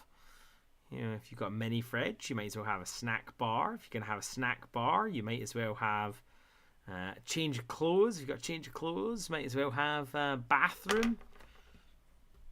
At what point can your hobby desk get too much?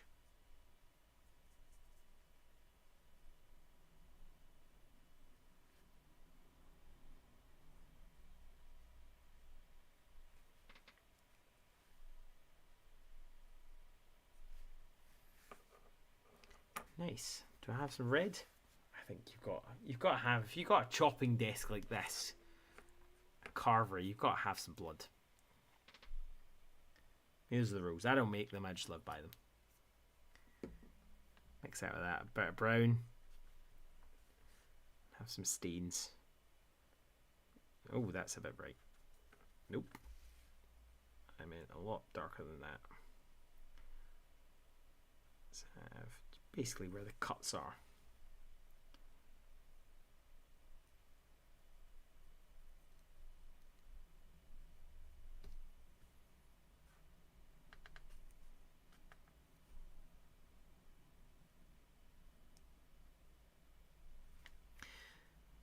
One thing I always have is my blade, my scalpel. I tend to have two scalpels actually. I have one that always has a new blade on it, and I have one that always has an old blade on it. So this one could not cut anything. You can push on that as much as you like.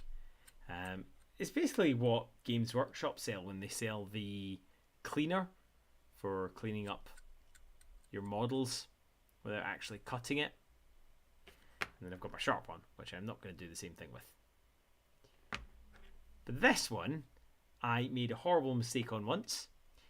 changed the blade on this, and then was treating it like this, cutting off some sprue, and of course, because it was a new blade, it went straight through the sprue, straight into my thumb. Well done, Sam. Spectacular.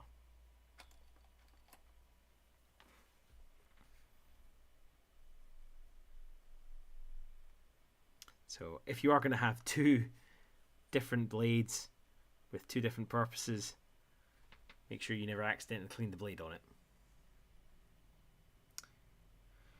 Right, what do we have? It looks like a bag of carrots and some carrots there. This looks like maybe a lump of ham. And then I'm going to take a wild guess at artichokes. So I guess green.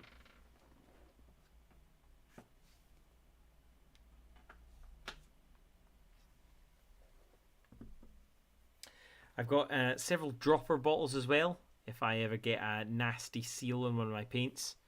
And a teeny little funnel so that I can pour from one to the other. I have seen some really cool ones where people have made a little contraption to, basically go on the top of the pot so you can just pour it straight in. I do not have one of those, but that would be handy.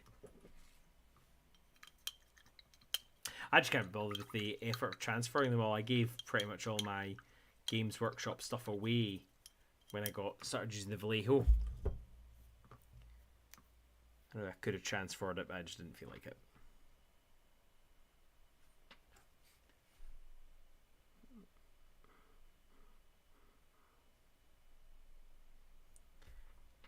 How's everyone getting on? How many men at arms have we got down? How's the Wizard Tower going on? What is everyone else working on? Anyone got any miniatures done? Plowing through any? Getting that backlog knocked out of the way. And while you're doing that, if you spot anything on your desktop, you're like, you know what? We haven't talked about that. This is always a good idea to keep at your desk. We've done pots, we've done bark, we've done blades, we've done jam jars, we've done greaseproof paper, anything that at your desk that you're like, you know what, this is a good idea. I saw it in a video. What I used to have, but I don't appear to have anymore, is I used to have hair bands around all of my water bottles.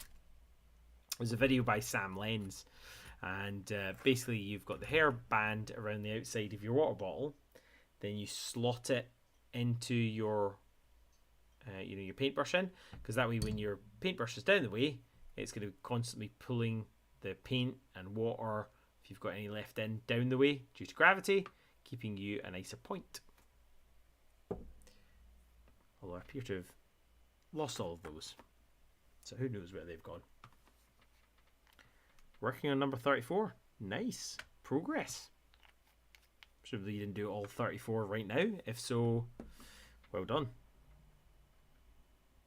I think it's going to be my lowest head count actually.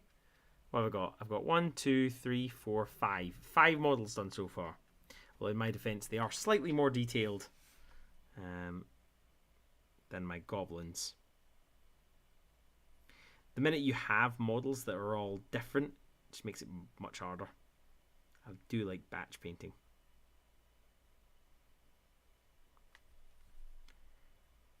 One colour, repeat. One colour, repeat.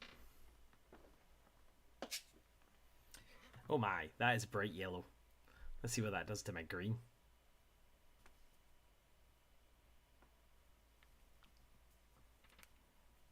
Just want a little bit of zing, you know? I mean, that looks like it would glow in the dark. Lemon yellow. Fair enough.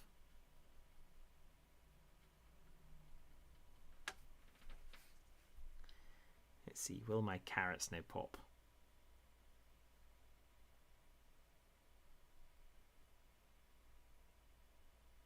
Yeah, they're nicer.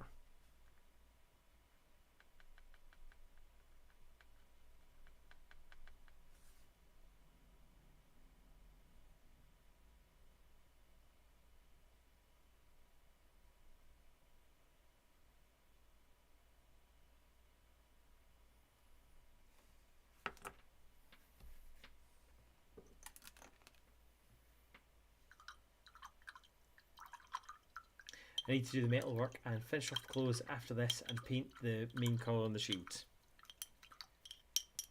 That should be nice, easy. Oh, speak of the man, the myth, the legend himself. Sergey at MiniQuest says that he's just finished editing. Let's quickly give him a congratulations.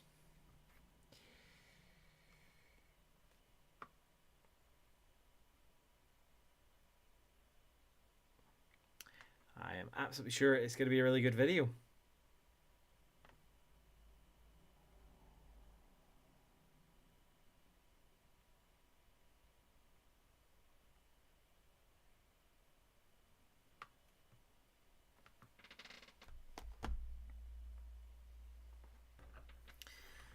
Right, what next? I've got the metal to do. Let's do the easy parts. Metal. Neutral grey. Yeah, sure, why not? Let's have some non-metallic metal.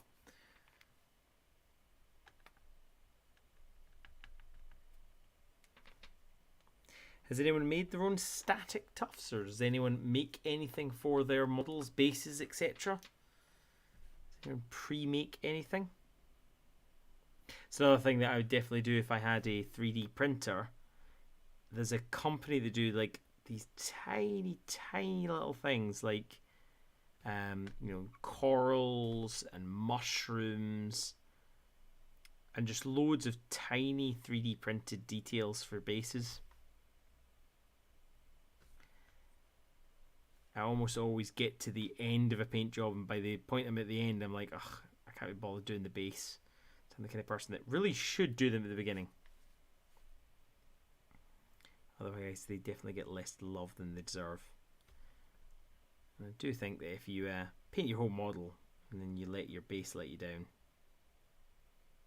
it does do your paint job a disservice.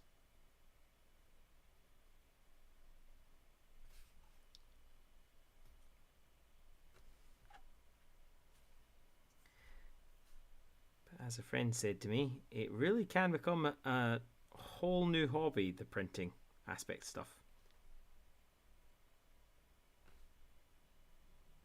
So that's why you have someone like the Wonder Emporium do it for you.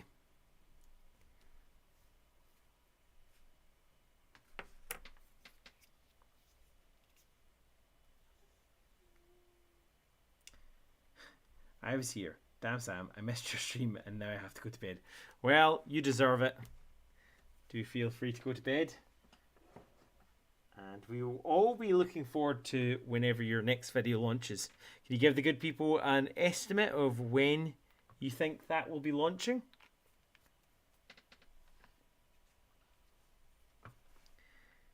You know, we've waited a long time for this new video.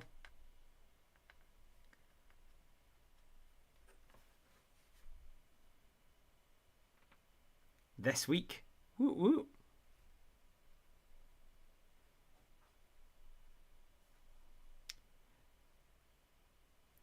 Friday always seems to be a really busy day. I don't know about everyone else. I don't want it to be Friday. I always like to try and get mine out on a Wednesday, just because it seems like nobody else produces any on a Wednesday, and I need a nice bit of content on a Wednesday. Monday, you're still good to go from the weekend. Friday, it is the weekend. What do I care about needing a pick-me-up or watching a good video? More people need to release stuff for, Tuesday or Wednesday. A couple of people do Thursday. I think Zorpa's up started to do on a Thursday. But more people need to do it earlier during the week. Don't make us wait till the end of the week for the good stuff. Right, there's no way I can paint the knives on here with that tiny brush. We need to discuss this tomorrow. Exciting.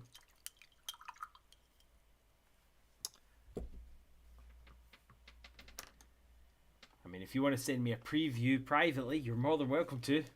You know, I like to have a sneak peek, and then I can taunt everyone else that I've seen it. Be like, ha ha ha. Insider pass.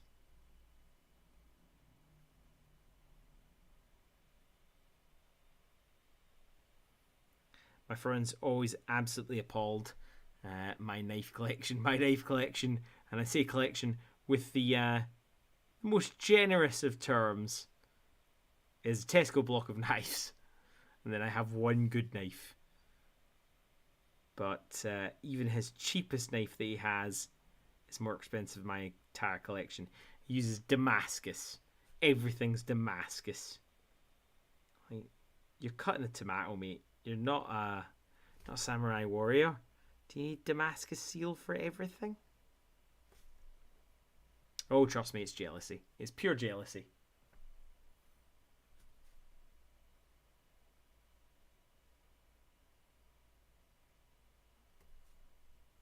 I like the idea that people literally lug this entire cutting board out onto the playing field.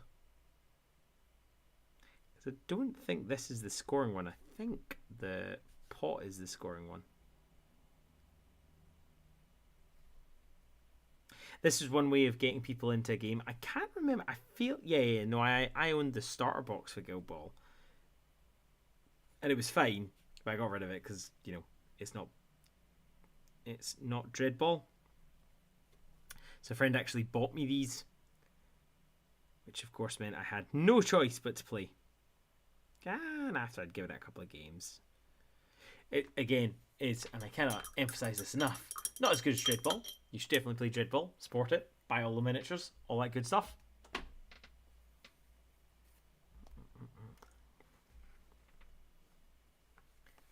But it's definitely worth your time.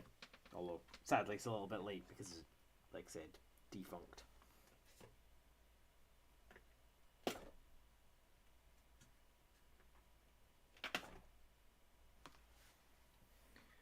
What do we need? We need carrots.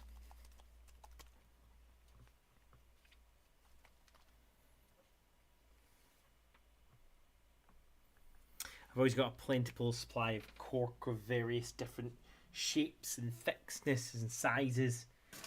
I did that video recently where I based all of my orc fleet in 20 minutes using nothing but this thin cork.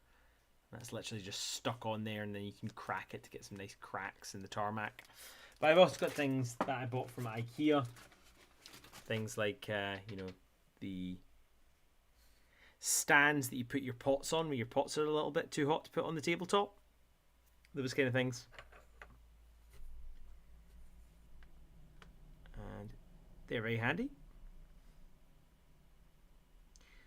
Snap them up, use them as basing material. Bill makes stuff. Did a very cool video recently where he used a similar technique, and it came out really nicely. Layers of bark, and then you cut them with downward strokes and sideways strokes. You'll need to watch the video, but it ends up as a really cool craggy rock face effect. It's in his video where he makes basically like a battlefield that's magnetizable in a backgammon box of all things. A great video. He uses it for playing Frostgrave in. Oh, that's a turnip. Sure, you can be this colour. I think I need a purple probably on you, but we'll get that later. So we've got carrot, artichoke. Those need to be more orange. Got some red. Ah, I've got one called clear orange. That'll do.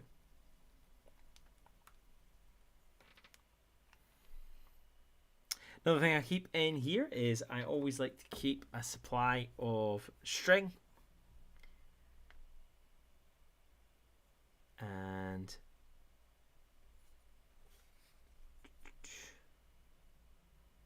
wool cut-offs whenever my wife is doing her hobby, crocheting or knitting. I'm always on the lookout for the excess. I used some of it recently in a video where I used it to be, actual rope. And I used it around about palisades that I made. But it's also good just for creating weird imprints on models.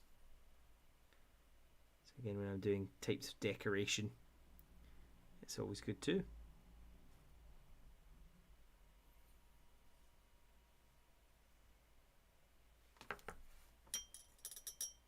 What is the strangest thing you've ever used on a base?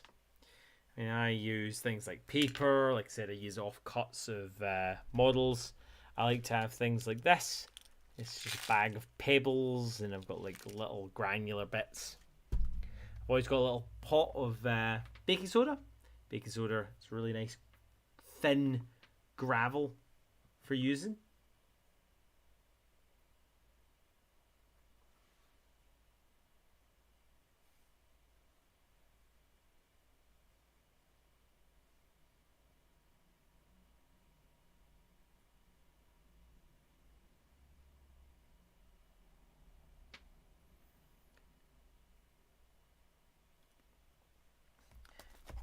It's one of those ones that I really want to do in order to Geek Scenic Gaming, because they have loads of stuff which is just basically all good to go on your model.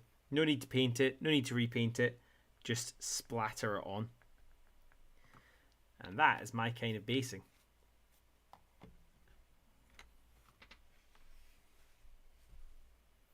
I've forgotten why I got that brown out. That grey. Oh, for the handles. That's why.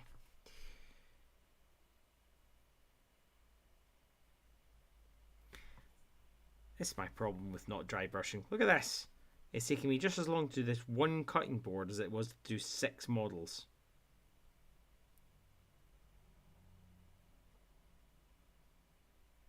But I do think that you spend more time, don't you, on warband games, because you know that you've only got like 6 models to paint and that is it. You feel like you can be more generous with your time. Whereas if you have 50, 100 odd models to paint, you definitely don't have the same amount of time. So maybe that's why I'm going slower. Or maybe it's because the details are blooming small.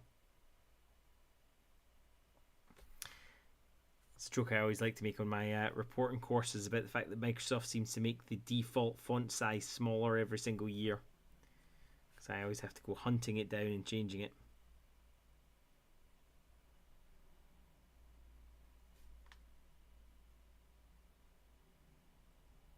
Hopefully everyone else is hammering through some hobby.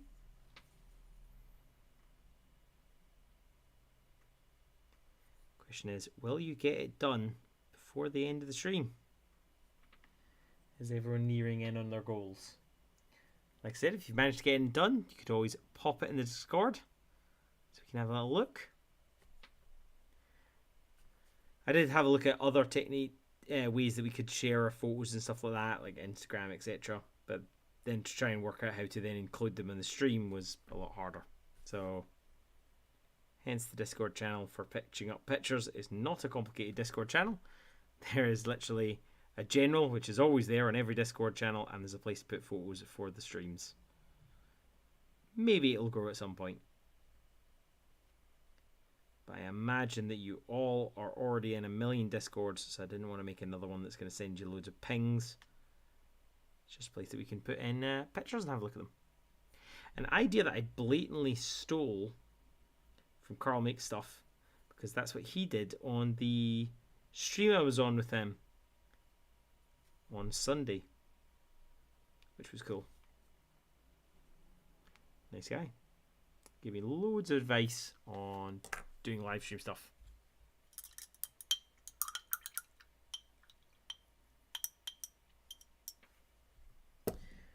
We're up to 8 people. Hopefully everyone's doing some hobbing. Next time I'll try and get some background music, some light music going.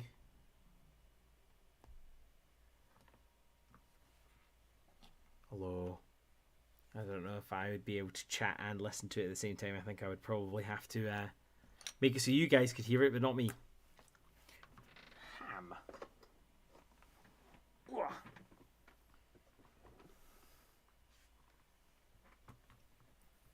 I should probably watch more streams to see what other people do.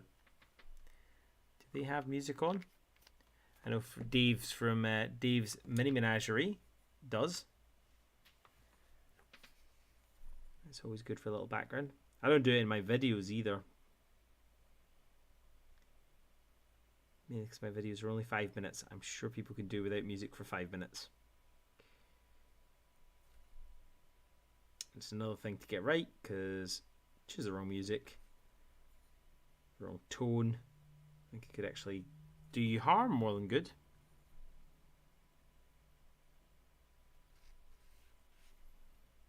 This is a bit too pink for ham. For want of a better term, I need it more flesh tone.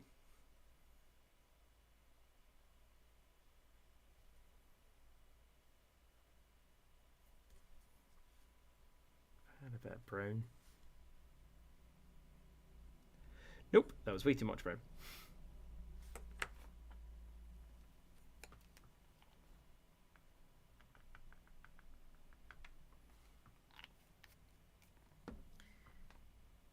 I've always got a plentiful supply of bottle caps near my desk as well. I find that they are very useful if you want to blue tack your miniatures onto something. I do like when people use, you know, nice bits of cork, but then I've got to have tons of cork. And since I already have bottle caps will do just as good. You can get, there are quite a few prints like this where you can just download it, and what it is basically a paint holder with a little handle that goes around the top, but you just screw your model in. I do have one under here somewhere, but I'm not sure which drawer it is. And it's a paint holder, but it puts bottle caps on top. So you can have all your models on the bottle caps. And just screw it in and out. The only disadvantage, of course, if you have a model that's too big, it's not going to fit. But you can buy these printed things for just a few pounds on places like Etsy, so it's not too expensive. Now what do we think? Can I do some lines in here to make it look like it's scored?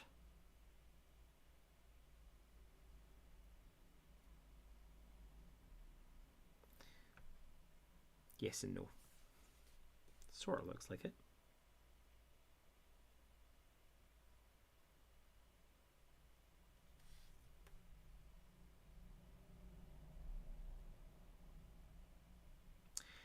One thing I'm definitely looking forward to, my parents are coming down from Scotland, which means some lovely Scottish cuisine.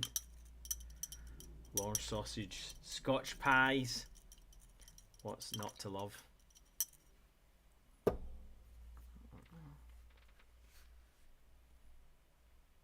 I'm sure there are more specifically English dishes, but I don't know why. None of them seem as iconic. Kendal mint cake's nice. Reminds me of tablet.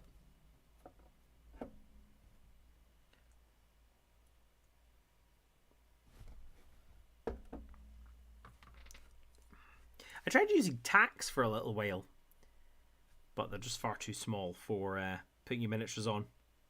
They're not too bad if you plan on doing sub-assemblies. You know, you can glue the ends of your models onto those sub-assemblies, and that does work.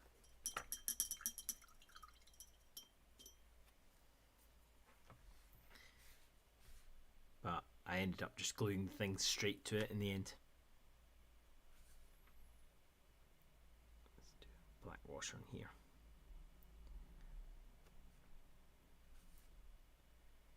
Oh dear, I was really hoping to get the pie, the cauldron, and the ferret done.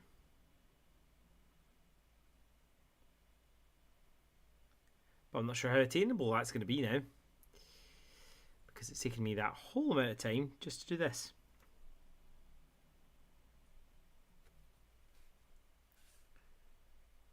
Come on, Sam, pick up the pace. Pick up the pace. I haven't even done the base on the pie, but I don't know what base colour I'm going to do these. I've got the neoprene matte, and it's sort of a darker green. I think I would kind of like to match it to that, to be honest. Does anyone else get bothered when you go ahead and you you're playing a game with someone, you've based your army in snow and they've based theirs in like magma? You're just like, how has this come about?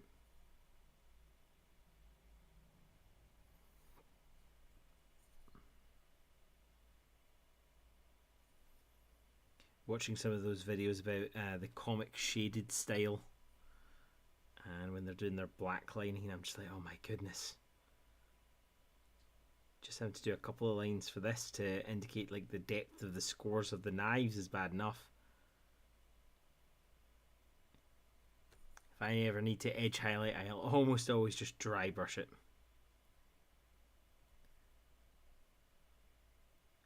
But chatting to Carl did make me think that it's about time that I do another model and, you know, go all out on it. How do most people do it? Do you guys deliberately give yourself like a reward after doing a bunch of boring stuff? Treat yourself to like a display model? I think in terms of palette cleansers, my favourite is definitely busts. There's no rhyme or reason. Nobody's going to judge you. Well, they might judge you, but they shouldn't judge you. For whatever colour schemes you choose, you can just go ahead, paint that bust however you want to paint it. Because it's so big as well, there's no need to worry about, you know, needing a brush you can only see the tip through a microscope with.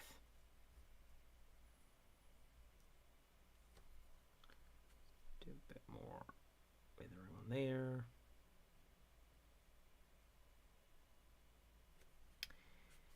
There's a video I watched recently and it was like, oh, tips to make yourself a better painter. And it didn't have the one tip that I just can't help but feel everyone pretends isn't a tip. The longer you spend doing something, the better it will look. If I have 100 hours and I spend 100 hours, I want to paint an entire army. But what if I spent that 100 hours on a single miniature? Something I don't think I've ever done.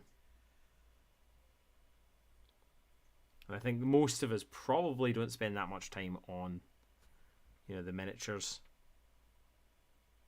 We look at Golden Demon winners, then they tell us it took 400 hours, and we go, what? You know what?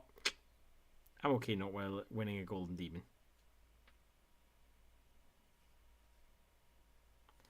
Do you know what? I'm very happy with how that ham came out. I don't think you can see it from there, sadly. The scoring effect on the ham. No, you can't see that. It's a better webcam, but I think it's now lighting that's the problem. Right, next up, a pot. I think I'm going to go with the bronzy colour.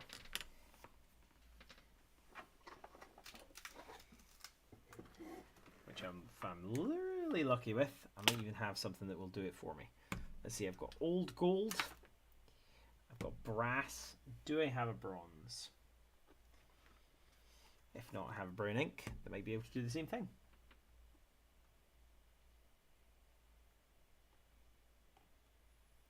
Nope, no, I do not. Got copper. Sure, why not? Let's do a mix. And then the stuff inside is going to be some kind of greeny gloop, I think. So let's have some shades of green. Let's have some truly repugnant green as well. There we go.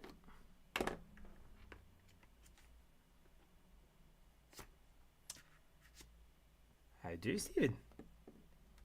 I did wonder if that maybe you'd fully finished your undead army. Yes, the reason it was not advertised at all is just because it was meant to be the Hobby Hoarders podcast. It was meant to be episode 1 of season 2. As we move into the new method of live streaming that. So I hadn't really even planned for this stream. I planned to do some things to improve the stream for next time. So I had to very quickly throw together, literally on a break at work, my logo thumbnail.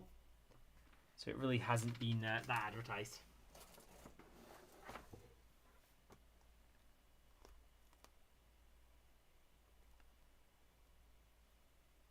Welcome to the Discord. It's basically my quick attempt at making this so if anyone wants to put up photos on what they're working on, we can very quickly see it, and I can even share it at the end of the stream, show people. The idea is to absolutely try and guilt people into going, I should have been painting, instead of just watching and listening. But we've been talking about things that you keep on your hobby desk handy. So whether it's bits of cork, maybe it's bits of bark you use for basing, maybe it's things like greaseproof paper to stop your green stuff and whatever other putties and whatnot you use from sticking.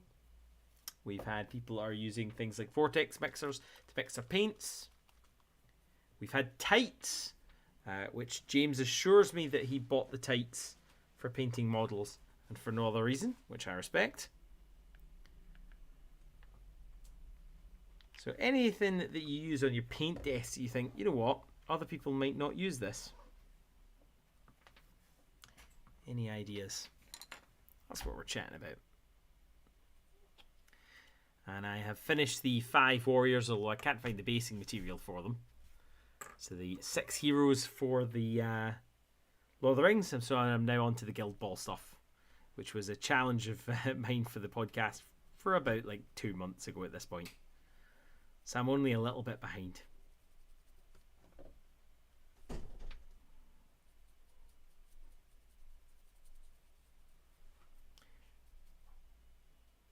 Stephen, are you going to manage to get anything painted in the next... what we got? Oh my goodness, 12 minutes. I'll be incredibly impressed if you manage to get something painted in the next 12 minutes.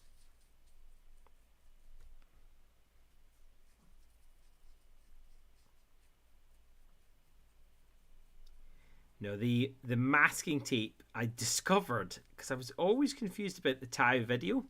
I was always confused why the masking tape did such a bad job. And it wasn't until later that I realised that I hadn't used masking tape in that video. I've used double-sided sticky tape. So no wonder the paint was not stopped from going underneath. No wonder it got stripped off when I peeled it back, because I used completely the wrong thing. So that would definitely explain it. So yes, if you're going to use masking tape, make sure it's actual masking tape and not double-sided sticky tape. In my defense, I do keep them in the same drawer. I don't know if that's an in my defense or you shouldn't have did that.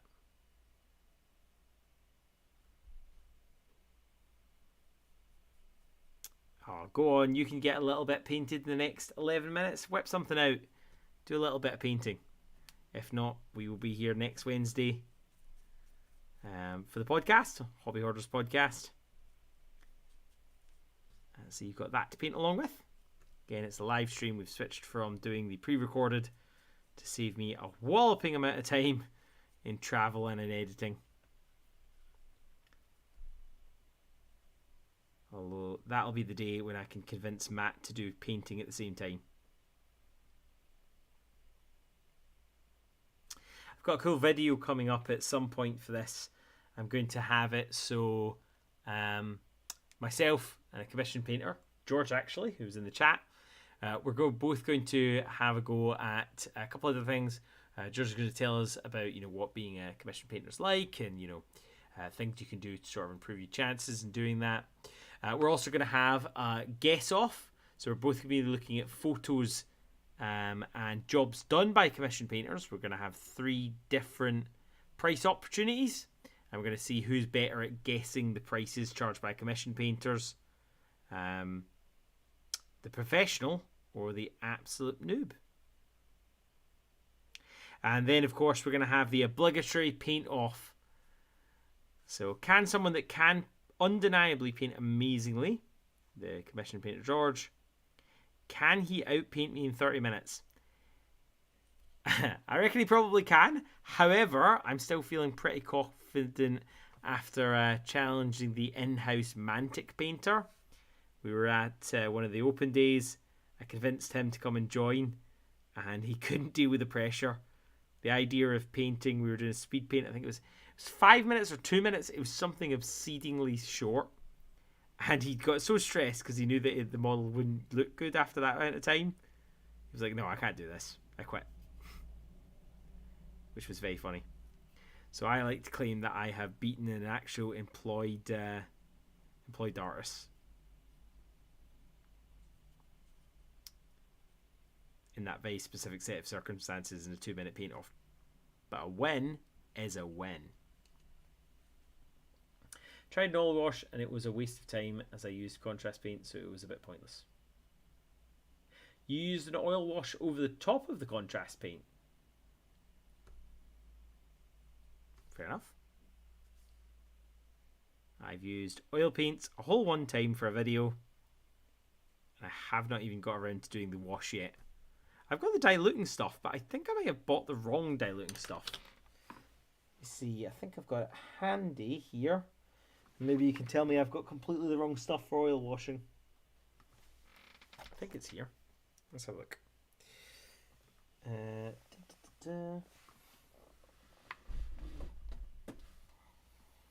Yeah, this is the stuff I've got for my diluting. Is this the wrong stuff for... Oh, that's definitely too glared. It says it's solvents, thinner, dilutant, it's Winsor & Newton, water mixable oil colour. But it feels kind of like oil. Maybe that's where I'm going wrong. Maybe it's the wrong stuff for diluting to make a wash.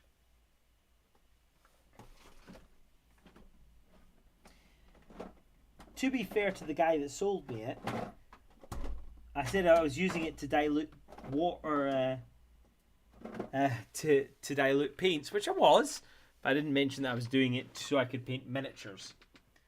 So he might have sold me the wrong stuff, but through no fault of his own.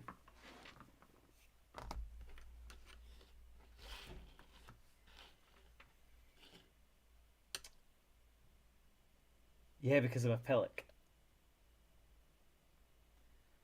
I don't know. I don't see why not. If contrast is all about doing contrast, surely adding a wash over the top would make the contrast even more. So I have resprayed some scenery and will dry brush it up and then add oil wash for mortar. Nice.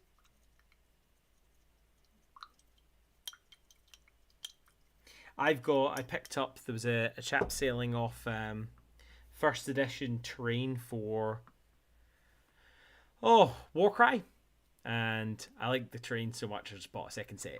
I was like, you know what, fine.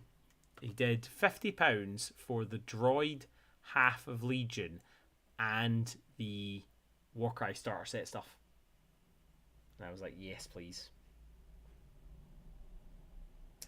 It was in scaling, so it's really showing up. Oh, that's disappointing. And you were so close. You were so close to being done. Right, let's do some porridge. Do you know what? I'm tempted to just squirt it straight in. That feels like a bad idea. I'm going to try it anyway. Let's see. Is this a terrible idea? Probably. Let's see. That's quite a lot of paint for a little pot.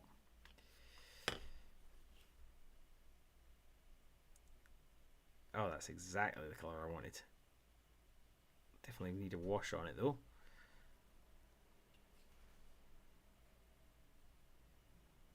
Got the bubbles.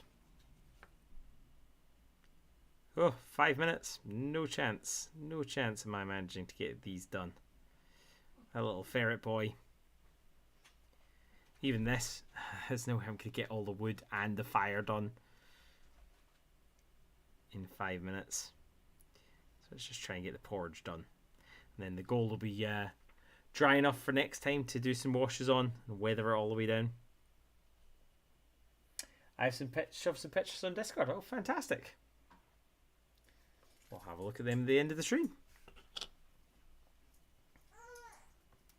Got the hobby hangout section, which is for the photos.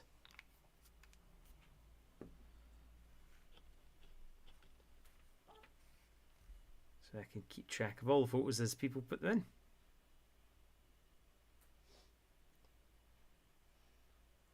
Because you were painting a lot of those skeletons.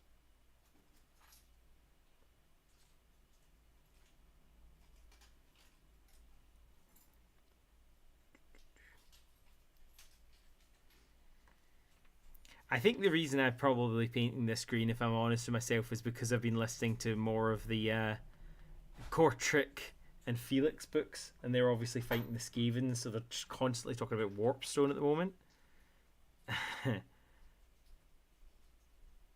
Wrong universe. Guild Ball universe. Doesn't have Skaven in it. It has the Rat Catcher's Guild, mind. Ooh, I wonder if that yellow's still wet. It is. Lovely. Well, that's just horrible, isn't it?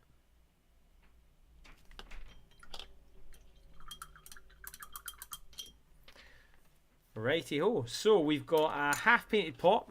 We have a painted pie that needs its base done. We have 1, 2, 3, 4, 5 different warriors. Pretty happy with all of those. Couldn't find the basing material. So it did not beat last week's total of, was it 13, 14? Oh, I've got this bench as well. You know what, I really like that how that came out. That's actually really nice. So it needs to get the base bit done. So 1, 2, 3, 4, 5, 6, 7, 8. But they're all unique, which I think counts for something. That's why I didn't get as many, and at least that's my excuse. But let's have a little look in the Discord and see what everyone else did. Now, if I remember correctly, if I click on this one here, we can see the hobby hangout. I've popped it in the chat, so anyone wants to come and join can do so. We've got some dice. We've got Gilliman, who I saw that conversion, and I saw someone had done it where the guy was sitting on a toilet, which made me laugh. I also need to change the angle of this camera. I'll sort that for next time. Under general though, if we have a little look, we've got a whole bunch of people joining.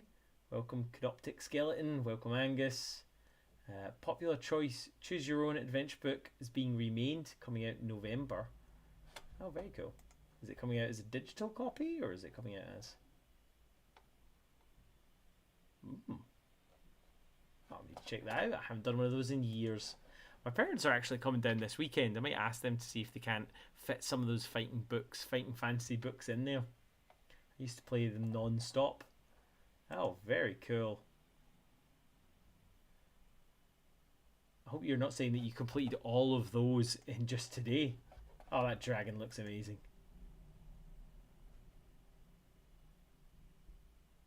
Oh, are these more Highland miniature models? These are awesome. Very cool. That's exactly what we're looking for. We're looking for people to be blasting through their stuff. Right, well, thank you very much to everyone that came along and joined us for this hobby stream. I hope you managed to get some stuff done. I was kind of hoping that James might stick in some of his miniatures so we could see how he got on with these men-at-arms. Last chance, James, if you're still around, it'd be really cool to see if you've got any of those pictures in the Discord. For future streams, I'll make sure that I've got it up in the description and whatnot, so people can join as is. And if anyone pastes up for next time, I'll have a look at those and we can have a look at them in the chat.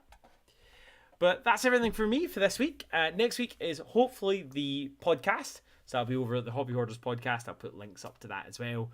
Another thing where you can listen along to 2 hours as we chat about various different topics about the Hobby Hoarders podcast and the hobby just in general. But thank you very much for joining me for this podcast. And remember to always battle the backlog. Till next time, I'll see you later. Bye-bye.